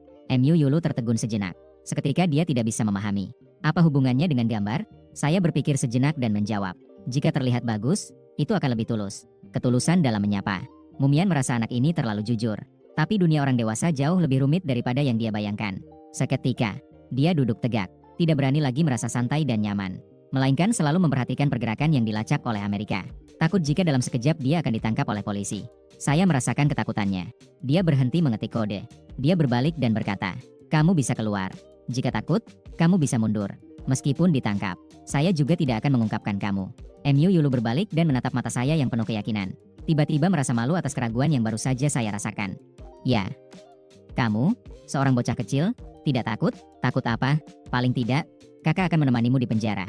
Dia ya, kembali membangkitkan semangat. Tapi saya melihatnya dan ingin berkata, mereka berbeda. Dia memiliki keluarga. Jika terjadi sesuatu, akan ada yang merasa sedih untuknya. Sedangkan saya adalah seorang yatim piatu yang tidak memiliki ikatan. Bahkan jika terjadi, tidak ada yang peduli. Jadi saya tidak pernah takut pada bahaya apapun. Saat itu, ada seseorang di forum yang mengirim pesan pribadi kepada MU Yulu. Dia membukanya dan melihat. Ternyata itu adalah tamu dari tim lain. Adik, apakah kamu ada? Sistem pelacakan balik apa yang kalian gunakan? Bisakah kamu memberi saya satu? MU Yulu merasa bahwa orang itu terlihat familiar. Sepertinya dia pernah diejek di pos sebelumnya. Dia langsung membalas dengan cepat. Hasilnya, tidak sampai 2 menit, ada lagi yang meminta sistem. MU Yulu langsung merasa bingung. Dia bertanya balik, kenapa semua orang datang mencariku? Kalau tidak, cari An Huang saja. An Huang adalah teknisi tertua di seluruh forum aliansi. Juga atas. Jika bukan karena saya secara kebetulan berhasil menembus Firewall lawan terakhir kali. Peringkat pertama pasti milik mereka. Namun, detik berikutnya, lawan membalas. Itu adalah jaringan An Huang yang terjebak. Sepertinya Amerika telah mengembangkan program pelacakan baru. Dijual secara rahasia ke negara lain. Begitu kami masuk, kami langsung diusir. Hanya kalian yang masih baik-baik saja. Melihat ini, ekspresi MU Yulu sudah terlihat ajaib. Dia tertegun sejenak dan menatap saya. Tidak pernah terpikir. Saat dia merasa cemas. Merasa saya tidak cukup dapat diandalkan. Ternyata dia sudah bersembunyi di pelabuhan kebahagiaan. Xiao Ge, kamu benar-benar luar biasa. Dia tidak bisa menahan diri dan memelukku. Jika bukan karena saya benar-benar menolak. Dia bahkan ingin mencium, memeluk, dan mengangkatku tinggi-tinggi. Sekarang krisis ini benar-benar teratasi. Dia baru bisa memikirkan urusan orang lain. Setelah menjelaskan semua sebab dan akibat kepadaku, dia juga tidak lupa untuk mengingatkanku. Tentu saja, tidak memberi juga masuk akal. Lagi pula, mereka yang pertama kali meremehkan kita. Kamu tidak perlu merasa terbebani secara psikologis. Di sini, dia tidak mengenal yang namanya pemaksaan moral. Namun setelah aku merenungkan, aku tetap memutuskan untuk memberikan program itu kepada mereka. Apakah ini seharusnya menjadi cahaya jalan yang benar? MU Yulu tertegun sejenak. Tidak menyangka aku masih memikirkan ini. Kamu sekarang adalah cahaya. Cahaya kebaikan yang bersinar terang. Malam itu, MU Yulu datang menanyakan padaku. Apakah Xiao Cheng akan menjualnya? Apakah itu layak untuk dijual? MU Yulu tersenyum. Dia menunjuk tas plastik berharga yang aku letakkan di kepala. Dia tahu di dalamnya ada 100.000. Mungkin ada 10 kali lipat dari jumlahmu ini. Mendengar itu, mataku berbinar. Jual. Baik, kalau begitu, transfer ke akun saya dulu. Besok aku akan membawamu untuk membuka rekening.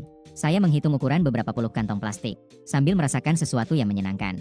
Jauh lebih bahagia daripada membaca buku cerita. Keesokan harinya, saya bangun lebih awal untuk mandi. Setelah sarapan, saya duduk dengan patuh, menunggu MU Yulu di sofa. MU Jianhua yang terburu-buru pergi kerja sedang berlatih yoga. MU Tai Tai terkejut melihat saya. Kenapa Xiao Ge bangun begitu pagi? Menunggu MU Yulu. Kebetulan MU Yulu turun dari tangga saat itu. Xiao Lu, Xiao Ge sudah menunggu kamu. Apakah kalian ingin bermain bersama? Harus keluar sebentar. MU Yulu, matanya segar. Program yang dijual tadi malam laku keras. Saat ini saya sangat mengantuk dan menguap terus-menerus. Pergi membuka rekening untuk menyimpan uang untuk adik saya. MU Tai Tai langsung membuka matanya lebar-lebar. Menyimpan apa? Apakah dia memiliki bagian di rumah ini? MU Yulu malas menanggapi ibu yang terpesona. Menggulung matanya dan pergi ke restoran untuk sarapan. MU Tai Tai mengejar ke sana. Xiao Lu, yang milikmu harus kamu simpan sendiri. Mengerti? Jangan sembarangan memberi kepada orang lain. Jika kamu ingin memberi, berikanlah kepada Bai Chuan.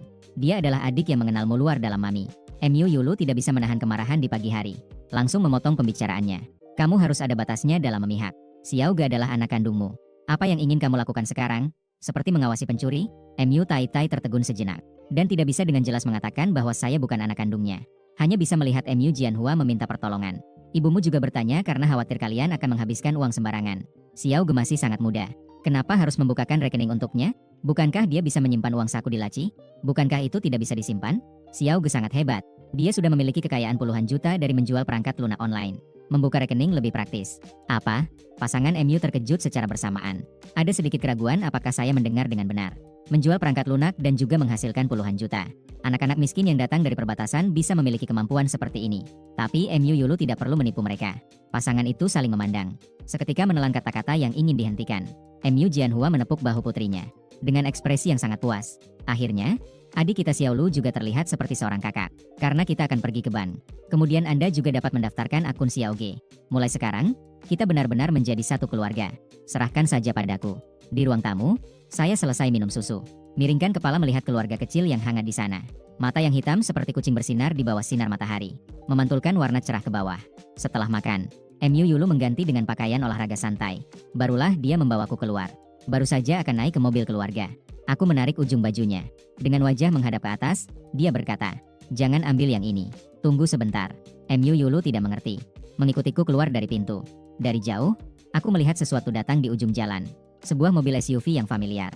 Setelah berhenti dengan stabil, wajah Xiao Jibo yang sopan dan berkelas muncul. Dia melambaikan tangan ke arahku. "Senang sekali kamu bisa mengajakku bermain. Bagaimana 2 hari ini?" Aku mengangguk sedikit, mendekat dan ingin membuka pintu mobil. Menyadari bahwa mobilnya agak sulit dibuka. MU Yulu dengan wajah cemberut berjalan mendekat dan membuka pintu, sambil mengangkatku masuk. "Kenapa kita harus mencarinya untuk urusan ini?" Begitu naik mobil, MU Yulu menggerutu menunjukkan ketidakpuasan. Aku duduk di samping tanpa berkata-kata. Saat mobil mulai melaju keluar dari gerbang villa, aku tiba-tiba berkata, "Aku bukan adikmu. Itu palsu." Xiao Jibo terkejut dan segera menginjak rem. Seketika aku menoleh, melihat MU Yulu dengan ekspresi seolah melihat hantu. Sangat tidak mengerti mengapa anak itu tiba-tiba meledak. "Jangan-jangan." Aku mengangkat tangan dan menunjuk kepadanya sambil berkata kepada MU Yulu, "Jika tidak percaya, kamu bisa tanya dia." Xiao Jibo mengusap hidungnya, merasa dirinya telah ditipu. Tapi masalah ini memang berawal darinya. Saran itu juga berasal darinya. Jadi setelah mobil berhenti selama setengah jam, dia mengungkapkan semuanya. Dia juga dipukuli beberapa kali oleh MU Yulu. Hampir saja terluka parah baru dianggap selesai. "Kalian benar-benar bersekongkol untuk menipuku." MU Yulu masih sangat marah. Merasa semua perasaannya telah dikhianati. Xiao Jibo memegang perutnya. Terlihat kesakitan dan putus asa. Saat itu aku juga hanya takut polisi mengaitkan perampok dengan Xiao Ge. Jadi aku ingin dia menyamar. Paling tidak setelah laporan identifikasi keluar. Kemudian membawanya ke rumah Xiao. MU Yulu masih marah setengah. Secara tidak sengaja bertanya, "Apa laporan identifikasi?" "Itu adalah identifikasi DNA. Ayahku bilang kemarin melihat ayahmu pergi mengambilnya." Xiao Jibo pulih dari rasa sakit itu. Baru kemudian menyadari bahwa situasinya tidak baik. Duduk tegak dan mengernyitkan dahi. "Apa ayahmu tidak memberitahu kalian hasilnya?"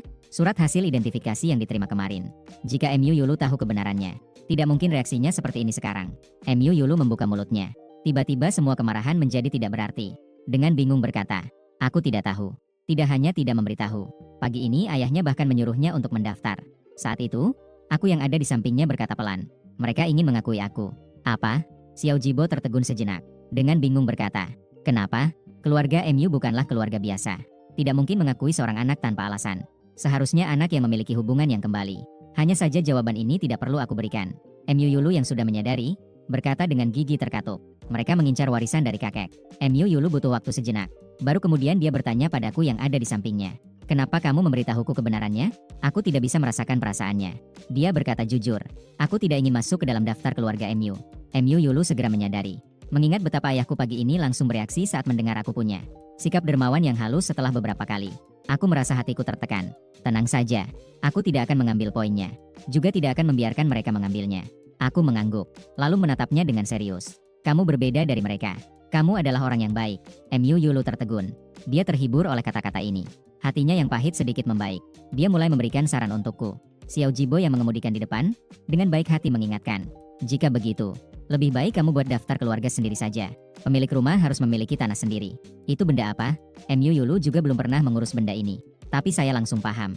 Tanah dan rumah. Bukankah itu berarti harus membeli rumah? MU Yulu mengernyitkan dahi. Tidak menyangka akan sesulit ini. Xiao Jibo tersenyum. Dia melihat ke cermin spion dan mengundang saya. "Saya punya seorang paman. Kebetulan dia berbisnis di bidang real estate. Jika kamu percaya padaku, aku akan membawamu untuk melihat rumah." Hatiku bergetar. Tanpa ragu, saya langsung setuju. Tentu saja, paman Xiao Jibo bukanlah orang biasa, melainkan adalah pengusaha real estate terbesar di kota ini. Setelah ketiga orang itu masuk ke aula penjualan, Xiao Jibo menelepon pihak yang bersangkutan.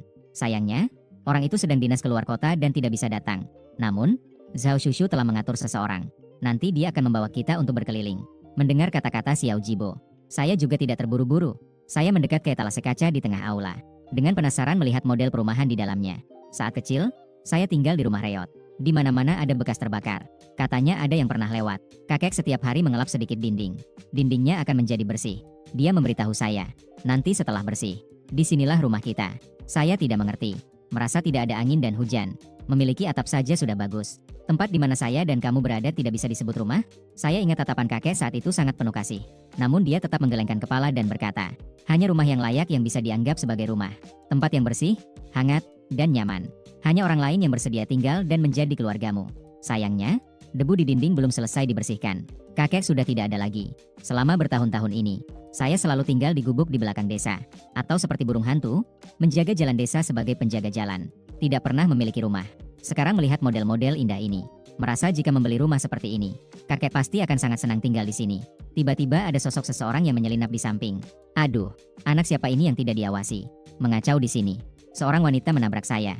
Justru orang jahat yang mengadu lebih dulu. Sambil mengangkat rok, dia berteriak, "Tahu berapa harga baju saya ini? Jika kotor, apakah kamu bisa menggantinya?" Pelayan di kantor penjualan segera mendekat untuk meminta maaf. "Maaf, Nona. Ini adalah kelalaian kami dalam pengelolaan. Mohon tenangkan diri. Jika sudah tenang, itu sudah cukup. Anak nakal seperti ini harus meminta maaf kepada saya.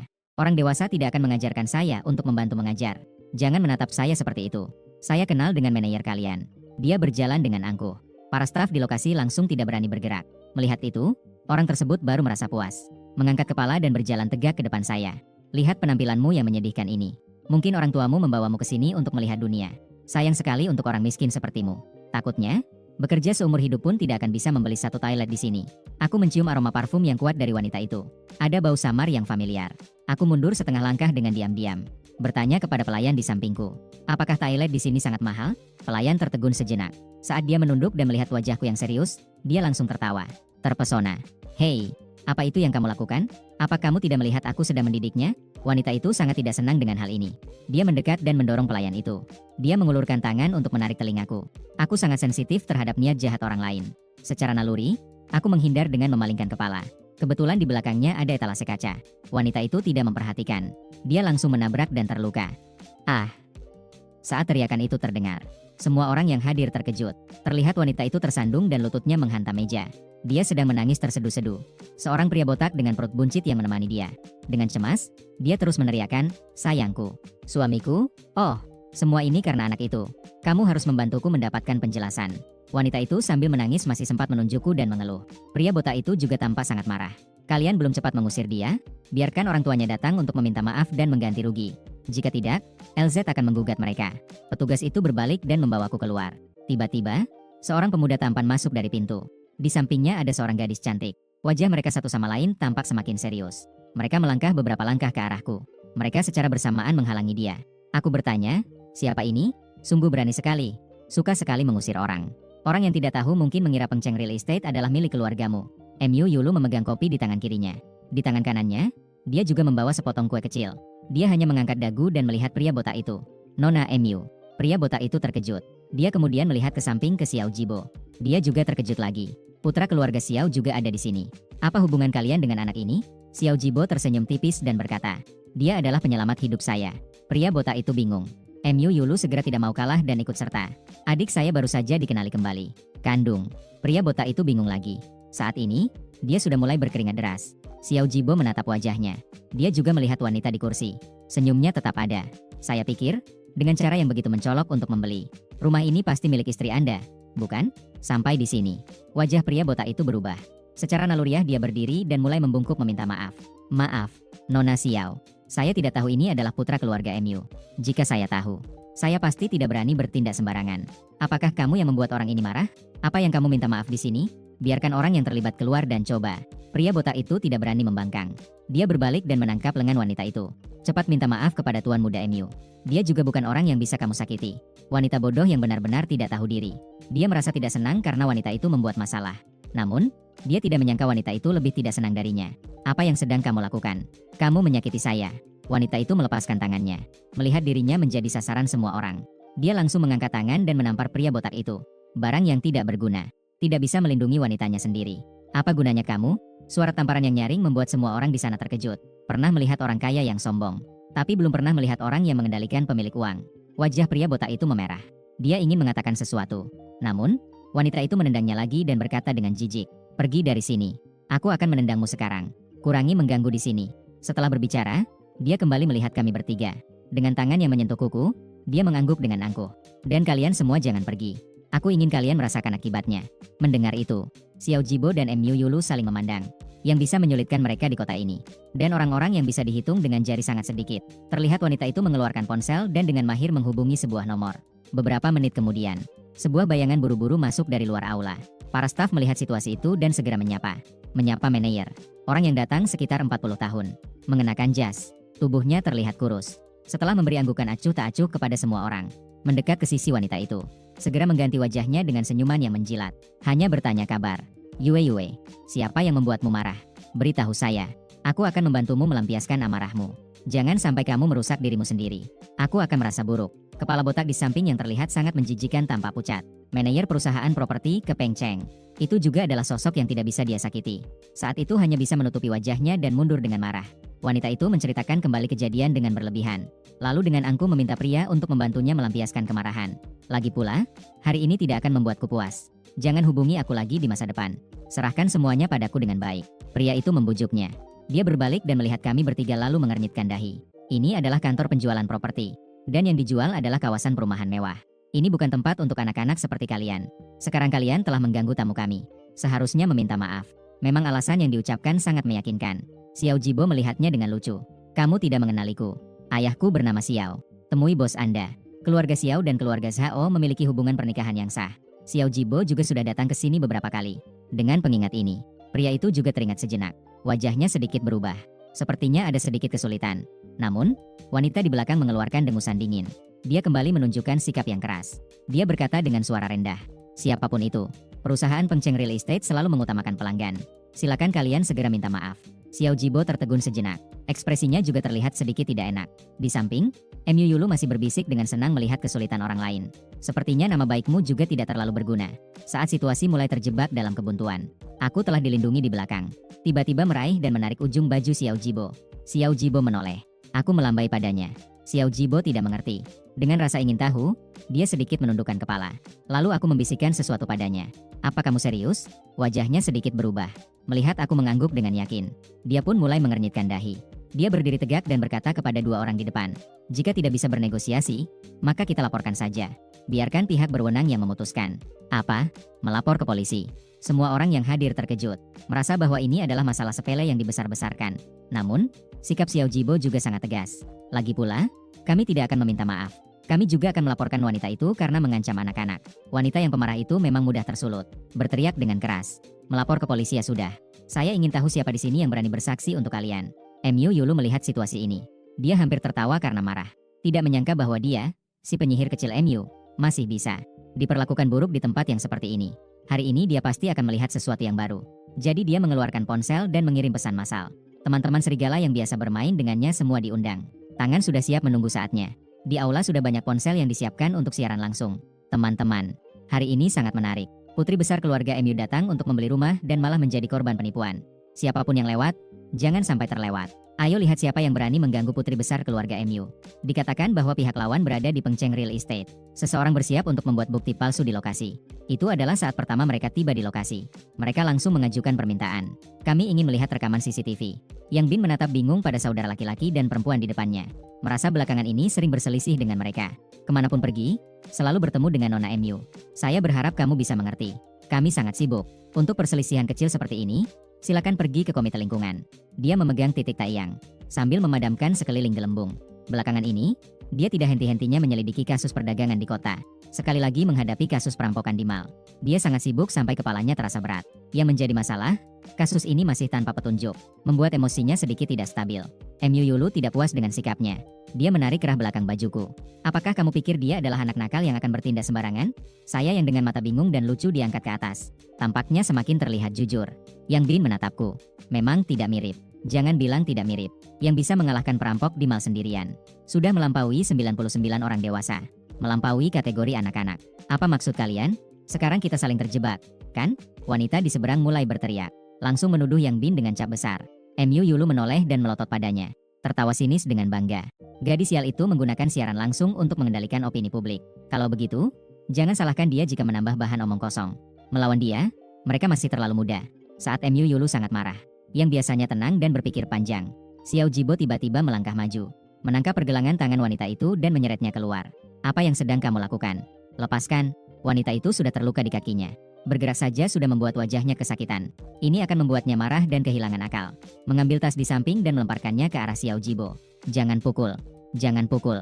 Melihat itu, Yang Bin juga harus maju untuk menghentikannya. Namun, belum berjalan 2 langkah. Tiba-tiba terlihat sosok kecil yang ramping melesat keluar. Dia juga menerjang ke arah wanita itu. Gila kecil, minggir. Wanita itu ditahan oleh saya di pergelangan tangannya. Dia berteriak kesakitan. Dia berusaha melempar saya keluar. Saya menundukkan kepala untuk menghindar. Dengan cepat saya menarik resleting tas lawan. Suara berantakan. Semua barang jatuh berserakan di lantai. Yang Bin secara naluriah menunduk dan melihat. Segera wajahnya. Dia berteriak keras. Jangan bergerak. Klik. Ketika mulut senjata muncul. Semua orang di aula itu tercengang. Para generasi kedua yang masih siaran langsung ternganga. Hanya menarik rambut sedikit. Tidak perlu mengeluarkan pistol, kan? Namun, mereka segera melihat Yang Bin menyibak kerumunan. Mengambil sebuah jarum suntik dari tanah. Ada selembar kertas timah lagi. Setelah dibawa ke ujung hidung dan dicium. Langsung mengerahkan laras senjata ke arah wanita itu. Wanita ini. Sekarang saya menangkap Anda secara resmi atas tuduhan perdagangan. Silakan ikut kami ke kantor polisi untuk diinterogasi. Semua orang baru menyadari dan melihat tas yang berserakan di tanah. Di dalamnya tampaknya masih ada sedikit bubuk. Dan wanita yang gelisah itu juga menyadari bahwa dirinya telah terungkap. Dalam ketakutan, dia menabrak Yang Bin dan mencoba melarikan diri. Xiao Jibo berteriak keras. Pintu. Jangan biarkan dia melarikan diri. Petugas keamanan yang berjaga di pintu segera sadar. Saat wanita itu hampir menerobos keluar. Menutup pintu kaca dengan erat, bunyi gedebuk. Buka pintu. Jika tidak, saya akan menangkap kalian semua. Wanita itu menerjang pintu dan mengancam petugas keamanan di luar. Wajahnya menyeramkan. Petugas keamanan ketakutan hingga kakinya bergetar. Untungnya, Yang Bin tiba tepat waktu. Menggulingkan wanita itu ke tanah dan mengikatnya. Dia seharusnya telah mengonsumsi terlalu banyak. Sarafnya agak tidak normal. Yang Bin sementara menempatkan wanita itu di sofa. Melihat dia yang terus-menerus berperilaku gila, memberikan penjelasan kepada semua orang. Baru-baru ini, muncul jenis baru di kota. Setelah dihirup, suasana akan menjadi mudah marah. Bahkan muncul kepribadian antisosial. Semua orang menjadi waspada. Mendengar kata-kata itu, semua orang tampak bingung. Tidak heran jika pihak lawan tidak takut pada apapun. Bahkan Xiao Jibo dan Mu Yulu pun berani menghadapi. Saat itu, Xiao Jibo menunjuk manajer di samping. Kapten Yang, tuan ini seharusnya juga seorang kaki tangan. Saya sarankan kalian juga membawanya untuk diselidiki. Pria yang membantu wanita itu adalah manajer tersebut. Setelah namanya disebut, dia terlihat panik sejenak. Dia berpura-pura tenang dan berkata, Tuan Xiao, Anda ini membalas dendam pribadi. Tidak bisa karena saya tidak membantu Anda tadi, lalu menuduh saya. Dia belum selesai berbicara. Yang Bin sudah berjalan dengan wajah serius. Suaranya tidak terlalu tinggi atau rendah. Dengan nada yang penuh pengamatan, jenis baru ini pertama kali beredar. Di dalam kawasan perumahan mewah, kami selalu curiga ada yang kong kali kong. Dalam memberikan daftar klien kepada penjahat. Jika itu adalah manajer kantor penjualan, dia pasti bisa melakukan semua ini. Jadi, mohon pria ini ikut saya sebentar. Manajer langsung terdiam.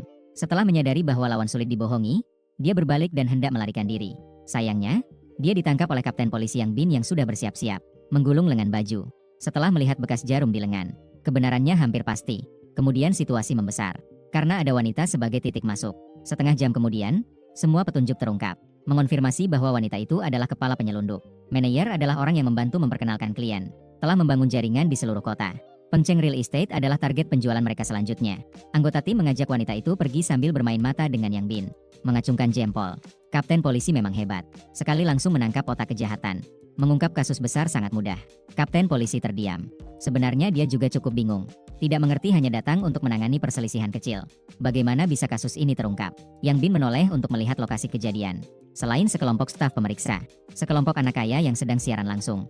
Hanya ada Xiao Jibo dan Mu Yulu. Dan seorang anak kecil yang aneh. Jika tidak salah ingat, tadi tas wanita itu. Dia ingin berjalan ke sana. Namun dihalangi oleh sosok seorang remaja. Melapor ke polisi adalah ide saya. Kebetulan ada beberapa detail yang ingin saya tambahkan kepada Kapten. Wajah Xiao Jibo yang sopan dan tampan tersenyum. Tampak tidak berbahaya. Itu kamu. Kapten polisi terhenti sejenak. Dia mengangkat pandangannya dan mengamati dia. Jadi kamu benar-benar melapor hanya untuk perselisihan kecil? Atau menyadari bahwa lawan adalah penjahat? Xiao Jibo melirik ke sekeliling seolah ada kamera siaran langsung yang tidak terlihat. Dengan tenang dia berkata, saya melihat bekas jarum di lengan dia. Hanya seperti itu. Kapten polisi mengernyitkan dahi. Merasa ada banyak celah dalam kata-kata ini. Umumnya, penderita diabetes juga perlu menyuntikkan insulin kapan saja. Orang biasa mungkin sulit untuk memikirkan hal itu, bukan? Ah, benarkah begitu? Remaja itu tampak baru saja menyadari.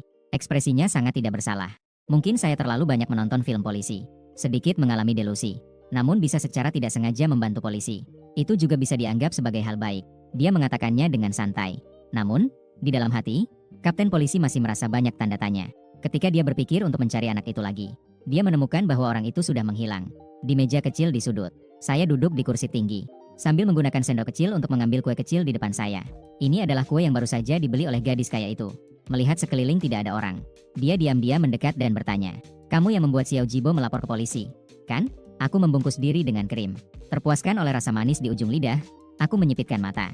Mendengar itu, dia hanya mengangguk pelan. Mu Yulu menarik napas dalam-dalam. Rasa ingin tahunya semakin membara.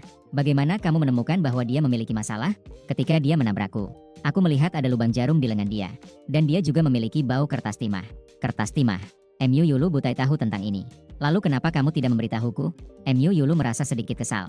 Meskipun mereka tidak memiliki hubungan yang dekat, tapi setidaknya mereka tinggal di bawah atap yang sama. Dalam hal kedekatan, seharusnya lebih baik daripada Xiao Jibo. Namun, dia justru bekerja sama dengan Xiao Jibo. Ini membuatnya tidak dengan Xiao Jibo. Ini membuatnya tidak bisa menahan rasa cemburu. Aku telah memikirkan ini untuk waktu yang lama. Setelah berpikir lama, baru menemukan penjelasan yang tepat. Karena kamu bisa membingungkan musuh. Misalnya, mencari orang untuk siaran langsung. Berteriak keras untuk menciptakan suasana. Semua ini bisa mengurangi kewaspadaan wanita. Ini juga sangat penting. Begitu Mu Yulu mendengar, hatinya langsung terasa hangat. Bulu-bulunya semua terurai. Dia juga tidak lupa berkata dengan angkuh, "Xiao Jibo itu memang tidak berguna. Saat aku keluar untuk membeli kue, dia bisa membuatmu dibully orang. Kita tidak akan bermain dengannya lagi." Setelah mengatakannya, dia merasa dingin di punggungnya. Dia berbalik dan melihat Xiao Jibo yang berdiri di sana dengan senyum tanpa berkata-kata. Seluruh tubuhnya merinding. "Nona Mu, aku minta kamu membantu mengalihkan perhatian, tapi tidak termasuk membicarakan keburukanku." Xiao Jibo duduk di samping meja. Setelah melirik Mu Yulu sejenak, melihat ke arah kapten polisi yang BN melalui layar berukir. "Arahkan padaku. Kamu pernah berinteraksi dengan kapten itu sebelumnya. Pihak lawan tampaknya sangat memperhatikanmu." Saya menjawab dengan suara pelan. Sambil menggali kue, saya berkata, "Dia pernah datang untuk merekam kesaksian. Sebenarnya saya tidak terlalu memikirkannya. Lagi pula, pihak lawan adalah orang baik. Dia tidak takut." Xiao Jibo melihatnya seperti itu dengan sedikit putus asa. Dia berbalik dan memberitahu Mu Yulu, "Jika saya tidak seperti ini di masa depan, usahakan untuk tidak mengekspos MUG. Latar belakangnya istimewa. Jika benar-benar diperhatikan oleh orang yang berniat buruk, itu akan sangat merepotkan. Tidak usah dibahas yang lain. Hanya dengan Kapten Yang Bin saja jika dia mengincar MUG. Tidak ada jaminan dia tidak akan menggali masa lalunya. Bisa jadi dia dibawa ke kantor polisi untuk diinterogasi. Ini juga alasan mengapa dia baru saja mengambil semua tanggung jawab. Tidak perlu kamu berbicara banyak. Saya tahu bagaimana cara melakukannya." Mu Yulu merasa tidak terima. Terasa tersaingi.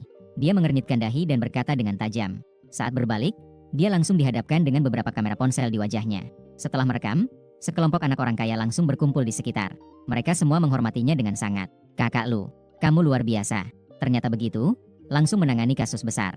Berita yang tidak bisa ditemukan oleh media. Begitu saja, kami siarkan langsung ke lokasi. Lihat, jumlah penonton di siaran langsung kami meningkat pesat. Lihatlah para penggemar yang sebelumnya bilang kamu suka mengintimidasi.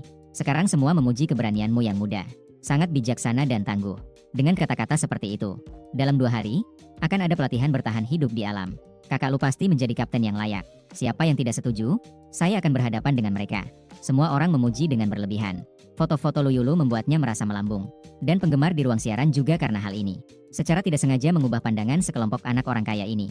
Saya pikir beberapa orang akan melakukan hal-hal baik. Singkatnya, semua orang senang. Namun, tidak ada yang memperhatikan di sudut yang tenang. Pemilik sejati yang sedang makan. Saya menunggu sampai penyelidikan selesai. Semua kantor penjualan ditutup. Di luar, seorang pria parubaya datang dengan terburu-buru. "Paman Zhao, bukankah Anda pergi keluar kota? Kenapa Anda kembali?" Xiao Jibo sangat terkejut melihat orang itu. Dia berdiri dan menyapa. "Zhao Si, CEO Pengceng Real Estate," maju dan memegang bahunya. Dengan wajah yang masih ketakutan, dia berkata, "Anda mengalami hal seperti ini. Bagaimana saya bisa duduk tenang? Baru saja kembali dari luar negeri. Anda tidak terluka, kan? Anda tidak terluka, kan?" "Saya baik-baik saja." Orang itu tidak mendekat ke saya. Xiao Jibo menggelengkan kepala. Dia kemudian memperkenalkan Mu Yulu dan saya. Hari ini saya menemani dia untuk membeli rumah. Ini adalah bagaimana kami secara tidak sengaja terlibat dalam kasus ini. Kata-katanya jelas mengandung makna tersirat. Zhao Si juga langsung menatapku dan tersenyum. Dia meraih dan mengelus kepala kecil berbulu saya. Dia berkata dengan gembira, "Jadi, Xiaoga adalah bintang keberuntunganku. Jika bukan karena Anda, kawasan perumahan ini akan mengalami masalah besar. Apa rumah yang ingin kamu beli hari ini? Saya jamin kamu akan puas." Setelah itu, Zhao Si secara pribadi membawaku naik kereta gantung di kawasan itu, mengunjungi rumah satu persatu untuk memilih rumah. Aku berhenti lama di depan sebuah villa dengan kolam renang. Baru kemudian aku berbalik dan bertanya kepada Zhao Si, "Berapa harganya di sini?" Zhao Si tertawa melihat cara bertanya hargaku yang seperti orang dewasa kecil. Dia tidak bisa menahan tawa dan dengan murah hati mengelus kepalaku. "Tidak perlu. Rumah ini aku hadiahkan untukmu." Aku menatapnya dengan bingung. "Kenapa?" Zhao Si melirik ke arah posisi di sampingnya. Yang terakhir tersenyum kecil padanya. Intinya adalah mengatakan, anak ini sangat menarik, bukan? Zhao Xi tertawa pelan. Dia membungkuk dan menjelaskan padaku. Karena jika tanpa kamu, aku akan kehilangan lebih banyak. Jadi ini adalah ungkapan terima kasih. Kamu bisa menerimanya. Ini adalah pertama kalinya dalam hidupku menerima ungkapan terima kasih. Dan itu adalah sebuah rumah yang bernilai lebih dari 10 juta. Dalam waktu kurang dari 1 jam. Proses pengalihan dan penyerahan rumah selesai. Ketika saya menerima sertifikat properti yang baru saja diterbitkan, buku catatan keluarga saya juga sudah siap. Di buku kecil merah itu hanya ada nama saya. Meskipun saya sangat ingin menambahkan kakek saya, tapi saya mendengar bahwa jika seseorang meninggal, akun juga akan dibatalkan. Jadi saya hanya menancapkan sebuah papan di halaman, sebagai tanda bahwa orang itu juga tinggal di sini. Sebelum pergi, Zhao Xi merasa cukup sayang. Seharusnya saya bisa menemani kalian makan. Tapi proyek pemerintah di sana mendesak. Jadi saya hanya bisa menjamu anak-anak yang lucu lain kali. Tapi Nona Lu berkata, MUG juga di sekolah dasar Mandun. Putri saya, Men, juga di sana. Semoga ada kesempatan untuk menjadi teman baik. Xiao Jibo tahu bahwa bisa kembali sekali sudah tidak mudah. Mendengar itu, dia tersenyum dan mengangguk. Besok saya akan menjemput Manman pulang sekolah. Sekalian memperkenalkan mereka berdua. Baik, Zhao Xi menepuk bahunya. Dengan sedikit rasa puas di matanya. Setelah mengantar mobil pergi, ketiga orang itu kembali ke villa yang sudah dihias. Mu Yulu selesai berkeliling. Dia tidak bisa menahan diri untuk menghela napas. Memang layak disebut pengembang kaya. Sangat dermawan dalam pengeluaran. Xiao Jibo tidak memberikan komentar tentang sebutan itu. Zhao Shushu adalah orang yang murah hati. Ini juga alasan mengapa bisnisnya semakin berkembang. Mu Yulu yang merasa tersentuh sedikit menjauh. Dia jatuh ke sofa dan berkata, tidak perlu juga memanfaatkan jaringan anak orang lain. Jika dia tahu Xiao Ge bukan anak keluarga Mu, bukankah itu akan membuatnya marah? Mendengar itu, Xiao Jibo menggelengkan kepala. Dia menghela napas pelan dan berkata, ini tidak ada hubungannya dengan identitas Xiao Ge. Putri Zhao Shushu sangat introvert. Saya pernah mendengar dia menyebutnya beberapa kali. Sepertinya dia tidak terlalu bahagia di sekolah. Dia pasti melihat saya dengan tenang. Jadi saya ingin memintanya untuk lebih menjaga. Xiao Ge sendiri masih anak kecil. Bisa merawat. Mu Yulu merasa dia sedang bercanda. Namun, Xiao Jibo tidak setuju dengan pendapatnya. MUG lebih hebat daripada yang kamu bayangkan. Hal ini tidak bisa dibantah oleh Mu Yulu. Baik itu melawan penjahat di mal, atau mengungkap kasus yang tersembunyi. Dia memang tidak bisa melakukan keduanya. Keduanya serentak menoleh ke arah jendela besar. Berdiri di tepi kolam dengan ekspresi serius, sosok kecil yang kurus. Sejak tadi melihat rumah. Sepertinya saya sangat tertarik dengan kolam ini. Setelah serah terima rumah, saya juga tidak masuk untuk melihat renovasi. Hanya berkeliling di tepi air seperti ini. Kamu bilang, dia sebenarnya sedang melihat apa? Mu Yulu tidak bisa menahan rasa ingin tahunya. Apakah ada emas di dalam air? Wei Jun Yao Yao juga tidak begitu mengerti perilakunya. Kemudian keduanya belum mencapai kesimpulan. Tiba-tiba, anak itu melompat tanpa ragu. Melompat ke dalam air. Pelung. Setelah itu, permukaan air memercikan percikan besar. Lalu muncul serangkaian gelembung dengan suara glug-glug. Dua orang di ruang tamu terdiam selama 2 detik. Kemudian bersamaan mengeluarkan suara. Mereka bangkit, membuka jendela, dan berusaha menyelamatkan orang itu. Setelah susah payah akhirnya berhasil menyelamatkan orang itu. Aku sudah menelan segalon air. Kamu tidak bisa berenang. Kenapa kamu melompat ke bawah dengan bodohnya? Sangat beruntung bisa selamat. Mu Yulu menepuk punggungku. Agar aku tidak tersedak air saat muntah. Sambil sangat ketakutan. Kali ini, Xiao Jibo juga tidak mengerti. Dengan wajah serius, dia ingin menarik kembali kata-katanya yang mengatakan bahwa dia tenang. Aku sudah hampir muntah. Dia berbalik dan menatap permukaan air. Dengan ekspresi seolah ingin mencoba lagi. Kali ini, Mu Yulu menyadarinya. Apakah kamu ingin belajar? Wajah kecilku mengangguk. Kenapa kamu tidak bilang lebih awal? Aku dan Xiao Jibo bisa mengajarkanmu. Apa kamu pikir dengan melompat dan menelan beberapa tegukan bisa belajar? Bodoh atau tidak? Mu Yulu menyentuh dahiku. Harus membuatku marah. Namun aku hanya tertegun. Di kepalaku tidak ada konsep yang diajarkan. Di desa mereka hanya ada satu aliran sungai kecil yang dangkal. Dulu aku kecil. Anak-anak lain di desa bilang harus belajar berenang. Jadi harus belajar minum air terlebih dahulu.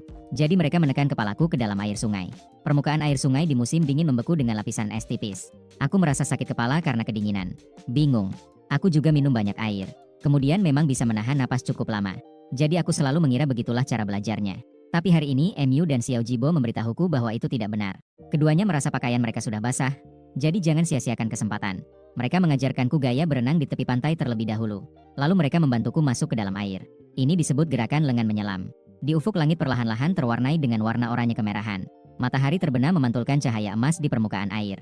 Di permukaan air yang berkilau seperti cahaya bulan. Saya baru saja belajar gaya berenang. Berusaha keras mengangkat kepala kecil saya dan meluncur di dalam air. Melihat wajah kecil saya yang senang dan bersemangat. Mata yang berkilau saling melindungi. Remaja-remaja itu juga menunjukkan senyuman. Bagus. Kamu belajar dengan cepat. Selanjutnya saya akan mengajarkanmu gaya bebas. Jangan mengajarkan terlalu cepat. Dasar harus dibangun dengan baik terlebih dahulu. Mengerti? Cerewet. Saya melompat ke tepi, menggenggam ubin. Berbalik melihat dua orang sedang bercanda. Mata burung itu penuh dengan rasa ingin tahu. Ini adalah yang pertama. Saya merasa belajar berenang tidak begitu menyakitkan. Malam itu, ketiga orang makan di restoran luar. MU Yulu baru membawa saya pulang. Begitu masuk ke dalam rumah, MU Bichun melompat di sofa ruang tamu. Dengan bersemangat bertanya, "Kakak, dengar-dengar kamu membawa MUG untuk menyimpan sesuatu. Apakah dia memiliki banyak mulut?" MU Yulu melihat ekspresinya yang bersemangat. Dia tahu bahwa dia menyadari kebenarannya. Sedang mengincar pekerjaanku. Sangat menjijikan. Menggulung matanya. "Apakah dia pernah membalasmu tentang sesuatu?" "Kakak." MU Baichuan yang diabaikan tampak tidak senang. MU Tai Tai mencoba untuk meredakan suasana. "Xiao Lu." Baichuan juga penasaran. "Apakah hari ini mengurus pendaftaran masih lancar? Kenapa dia pergi begitu lama?" MU Yulu mendengar uji coba darinya. Dengan sedikit jengkel, dia menjawab seadanya. "Sangat lancar. Sekolah akan segera dimulai. Saatnya mengantarnya ke kakek." Meskipun dia sangat ingin menghabiskan waktu bersamaku, tapi ketika memikirkan bahwa seluruh keluarga ini mengincar saya, dia merasa lebih baik segera pindah. Jika ini dikatakan sebelumnya, MU Tai Tai pasti sangat gembira. Mengangkat kedua tangan setuju.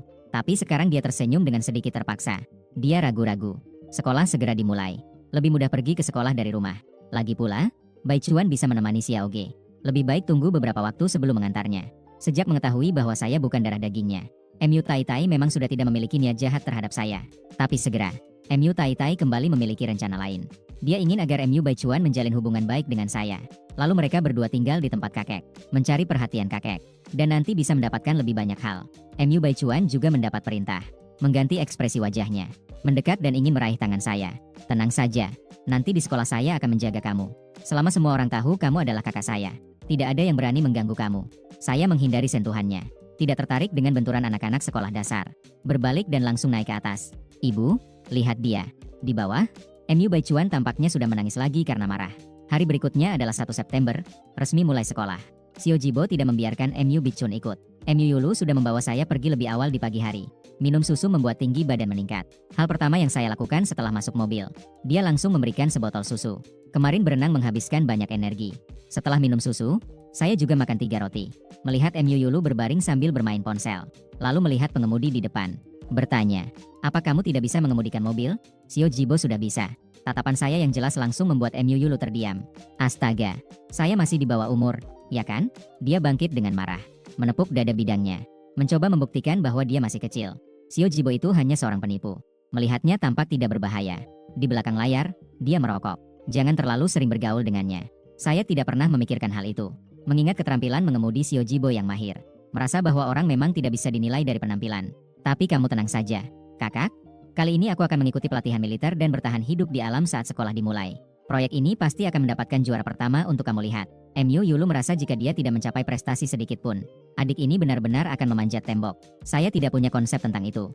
Hanya memikirkannya, mengingatkannya bahwa di alam sangat berbahaya. "Hehe, kamu peduli padaku ya?" MU Yulu tiba-tiba merasa segar dan bersemangat, sambil mengelus kepalaku yang kecil.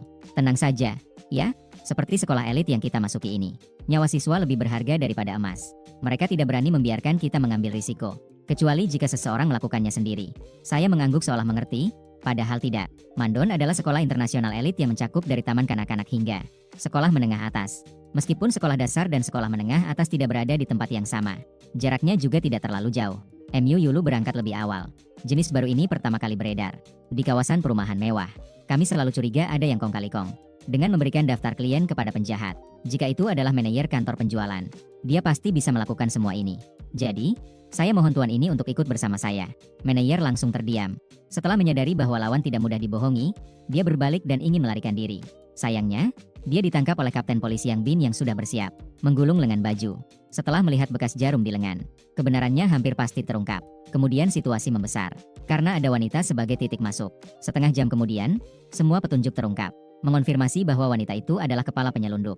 Manajer adalah orang yang membantu memperkenalkan klien, telah membangun jaringan di seluruh kota. Pengceng real estate adalah target penjualan mereka selanjutnya. Anggota tim mengajak wanita itu pergi sambil bermain mata dengan Yang Bin, memberikan jempol ke atas. Kapten polisi memang hebat, sekali langsung menangkap otak kejahatan. Mengungkap kasus besar sangat mudah. Kapten polisi terdiam. Sebenarnya dia juga cukup bingung. Tidak mengerti, hanya datang untuk menangani perselisihan kecil. Bagaimana bisa mengungkap kasus ini? Yang Bin menoleh untuk melihat lokasi kejadian. Selain sekelompok petugas pemeriksa, Sekelompok anak kaya yang sedang siaran langsung. Hanya ada Xiao Jibo dan Mu Yulu. Dan satu anak kecil yang aneh. Jika tidak salah ingat, tadi tas wanita itu. Dia ingin berjalan ke sana. Namun dihalangi oleh sosok seorang remaja. Melapor ke polisi adalah ide saya. Kebetulan ada beberapa detail yang ingin saya tambahkan kepada Kapten. Wajah Xiao Jibo yang sopan dan tampan tersenyum. Tampak tidak berbahaya. Itu kamu. Kapten polisi terhenti sejenak. Dia mengangkat pandangannya dan mengamati dia. Jadi kamu benar-benar melapor hanya untuk sedikit perselisihan? Atau menyadari bahwa orang itu adalah penjahat? Xiao Jibo melirik ke sekeliling seolah ada kamera siaran langsung yang tersembunyi. Dengan tenang dia berkata, saya melihat bekas jarum di lengan dia. Hanya melakukan hal seperti ini. Kapten polisi mengernyitkan dahi. Merasa ada banyak celah dalam kata-kata ini. Umumnya, penderita diabetes juga perlu menyuntikkan insulin kapan saja. Orang biasa pasti sulit untuk memikirkan hal itu, kan? Ah, begitukah? Remaja itu tampak baru saja menyadari. Ekspresinya sangat tidak bersalah. Mungkin saya terlalu banyak menonton film polisi. Sedikit mengalami delusi. Namun bisa secara tidak sengaja membantu polisi. Itu juga bisa dianggap sebagai hal baik. Dia mengatakannya dengan ringan. Namun, di dalam hati, Kapten polisi masih merasa banyak tanda tanya. Ketika dia berpikir untuk mencari anak itu lagi, dia menemukan bahwa orang itu sudah menghilang. Di meja kecil di sudut. Saya duduk di kursi tinggi. Sambil menggunakan sendok kecil untuk mengambil kue kecil di depan saya. Ini adalah kue yang baru saja dibeli oleh gadis kaya itu. Melihat sekeliling tidak ada orang. Dia diam-diam mendekat dan bertanya. Kamu yang membuat Xiao Jibo melapor ke polisi, kan? Aku membungkus diri dengan krim. Merasa puas dengan rasa manis di ujung lidah, aku mengedipkan mata. Mendengar itu, dia hanya mengangguk pelan. Mu Yulu terkejut dan menarik napas. Rasa ingin tahunya semakin membara. Bagaimana kamu menemukan bahwa dia memiliki masalah? Ketika dia menabrakku, aku melihat ada lubang jarum di lengan dia. Dan dia juga memiliki bau kertas timah. Kertas timah. Mu Yulu butai tahu tentang ini. Lalu kenapa kamu tidak memberitahuku? Mu Yulu merasa sedikit kesal. Meskipun mereka tidak memiliki hubungan yang dekat, tapi setidaknya mereka tinggal di bawah atap yang sama. Dalam hal kedekatan, seharusnya lebih baik daripada Xiao Jibo. Namun, dia justru bekerja sama dengan Xiao Jibo. Ini membuatnya tidak bisa menahan rasa cemburu. Aku telah memikirkan ini untuk waktu yang lama. Setelah berpikir lama, akhirnya menemukan penjelasan yang tepat. Karena kamu bisa membingungkan musuh. Misalnya, mencari orang untuk siaran langsung. Berteriak keras untuk menciptakan suasana. Semua ini bisa mengurangi kewaspadaan wanita. Ini juga sangat penting. Begitu mendengar, Mu Yulu langsung merasa hangat di hati. Bulu-bulunya langsung rapi. Masih tidak lupa untuk berkata dengan angkuh. Xiao Jibo itu memang tidak berguna. Saat aku keluar untuk membeli kue, dia bisa membuatmu dibully orang. Kita tidak akan bermain dengannya lagi. Setelah mengatakannya, dia merasa dingin di punggungnya. Berbalik dan melihat Xiao Jibo yang berdiri di sana tersenyum tanpa berkata-kata. Seluruh tubuhnya merinding. Nona Mu. Aku memintamu untuk membantu mengalihkan perhatian, tapi tidak termasuk membicarakan keburukanku. Xiao Jibo duduk di samping meja. Setelah melirik Mu Yulu sejenak, melihat ke arah kapten polisi yang BN melalui layar berongga. Menghadapi saya, dia berkata, kamu pernah berinteraksi dengan kapten itu sebelumnya. Pihak lawan tampaknya sangat memperhatikanmu. Saya menjawab dengan singkat. Sambil menggali kue, dia berkata, dia pernah datang untuk memberikan kesaksian. Sebenarnya saya tidak terlalu memikirkannya. Lagi pula, pihak lawan adalah orang baik. Dia tidak takut. Xiao Jibo melihatnya seperti itu dengan sedikit putus asa. Dia berbalik dan memberitahu Mu Yulu. Jika di masa depan saya tidak seperti ini, usahakan untuk tidak mengekspos MUG. Latar belakangnya sangat khusus. Jika benar-benar diperhatikan oleh orang yang berniat jahat, itu akan merepotkan. Tidak perlu membahas yang lain. Hanya jika kapten polisi yang Bin mengincar MUG. Tidak ada jaminan bahwa masa lalunya tidak akan terungkap. Bisa jadi dia dibawa ke kantor polisi untuk diinterogasi. Ini juga alasan mengapa dia mengambil semua tanggung jawab baru saja. Tidak perlu kamu berbicara banyak. Saya tahu bagaimana cara melakukannya. Mu Yulu merasa tidak terima. Terasa dibandingkan. Dia mengerutkan dahi dan berkata dengan tajam. Begitu dia berbalik, beberapa kamera ponsel mengarah ke wajahnya. Setelah merekam, sekelompok anak orang kaya langsung berkumpul di sekitar. Mereka semua menghormatinya dengan penuh rasa kagum. Kakak Lu, kamu benar-benar hebat. Ternyata, begitu dia bertindak, langsung ada kasus besar. Berita yang tidak bisa ditemukan oleh media. Begitu saja, kami berhasil menyiarkannya secara langsung ke lokasi. Lihat, jumlah penonton di siaran langsung kami meningkat pesat. Lihatlah para penggemar yang sebelumnya bilang kamu suka mengintimidasi. Sekarang mereka semua memuji keberanianmu yang muda. Sangat bijaksana dan kuat. Dengan kata-kata seperti itu, dalam 2 hari, akan ada pelatihan bertahan hidup di alam. Kakak Lu pasti menjadi kapten yang pantas. Siapapun yang tidak setuju, saya akan menghadapi mereka. Semua orang memberikan pujian yang berlebihan. Lu Yulu terlihat sangat senang dengan pujian itu. Dan penggemar di ruang siaran juga karena hal ini.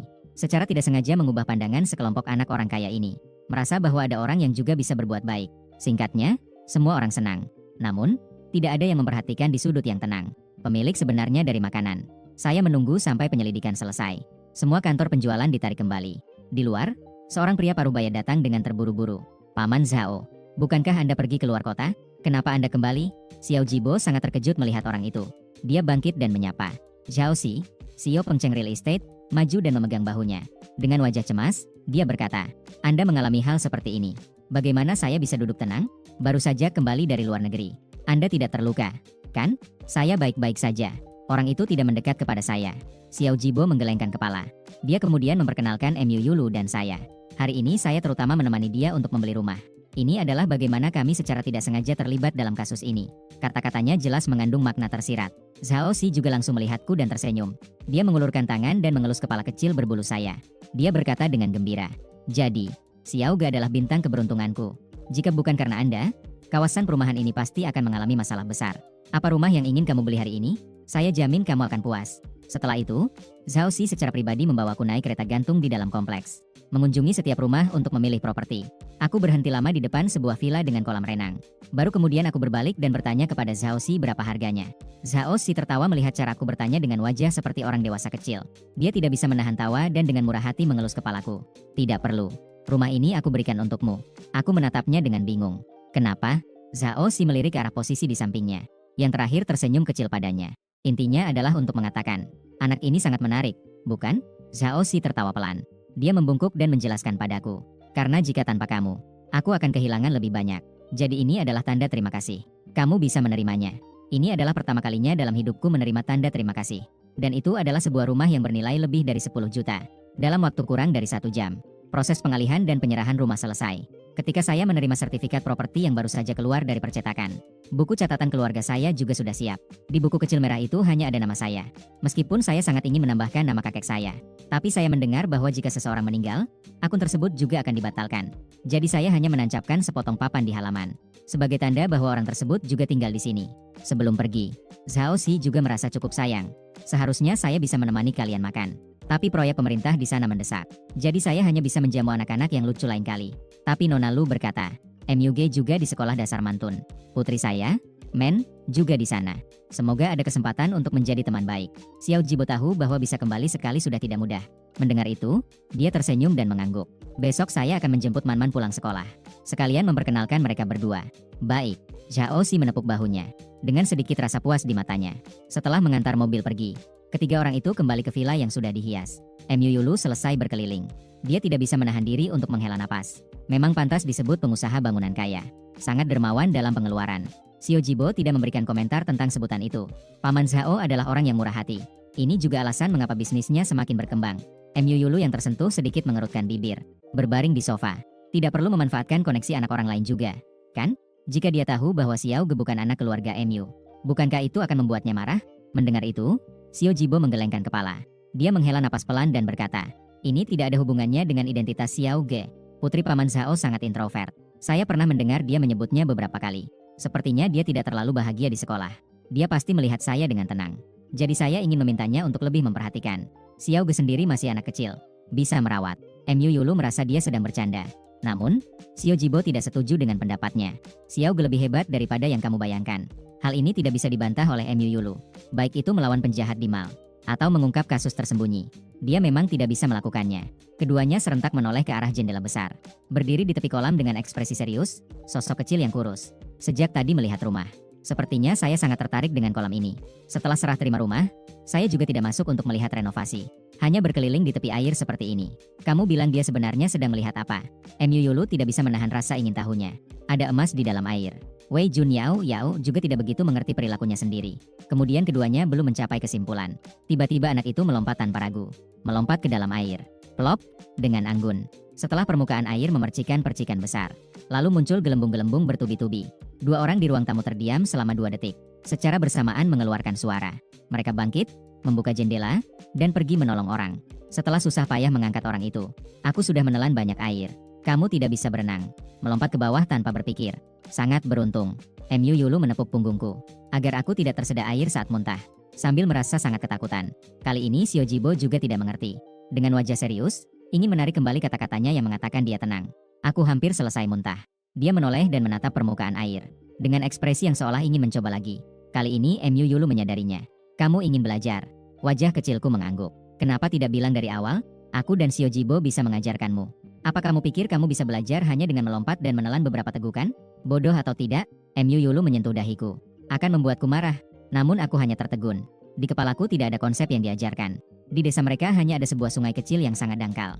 Dulu aku kecil, anak-anak lain di desa bilang harus belajar berenang. Jadi harus belajar minum air terlebih dahulu. Jadi mereka menekan kepalaku ke dalam air sungai. Permukaan air sungai di musim dingin membeku dengan lapisan es tipis. Aku kedinginan hingga kepalaku sakit. Bingung. Aku juga minum banyak air. Kemudian aku memang bisa menahan napas dalam waktu yang lama. Jadi aku selalu mengira begitulah cara belajarnya. Tapi hari ini MU dan Xiao Jibo memberitahuku bahwa itu tidak benar. Keduanya merasa baju mereka sudah basah, jadi tidak ada salahnya memanfaatkan kesempatan. Mereka mengajarkanku gerakan berenang di tepi pantai terlebih dahulu. Lalu mereka membantuku masuk ke dalam air. Ini disebut gerakan lengan menyelam. Langit perlahan-lahan dihiasi dengan warna oranye kemerahan. Matahari terbenam memberi lapisan cahaya emas di permukaan air. Di permukaan air yang berkilau seperti cahaya bulan. Saya baru saja belajar gaya renang. Berusaha keras mengangkat kepala belajar gaya renang. Berusaha keras mengangkat kepala kecil saya di dalam air. Melihat wajah kecil saya yang senang dan bersemangat. Mata yang berkilau melindungi saya dari depan dan belakang. Remaja-remaja itu juga menunjukkan senyuman.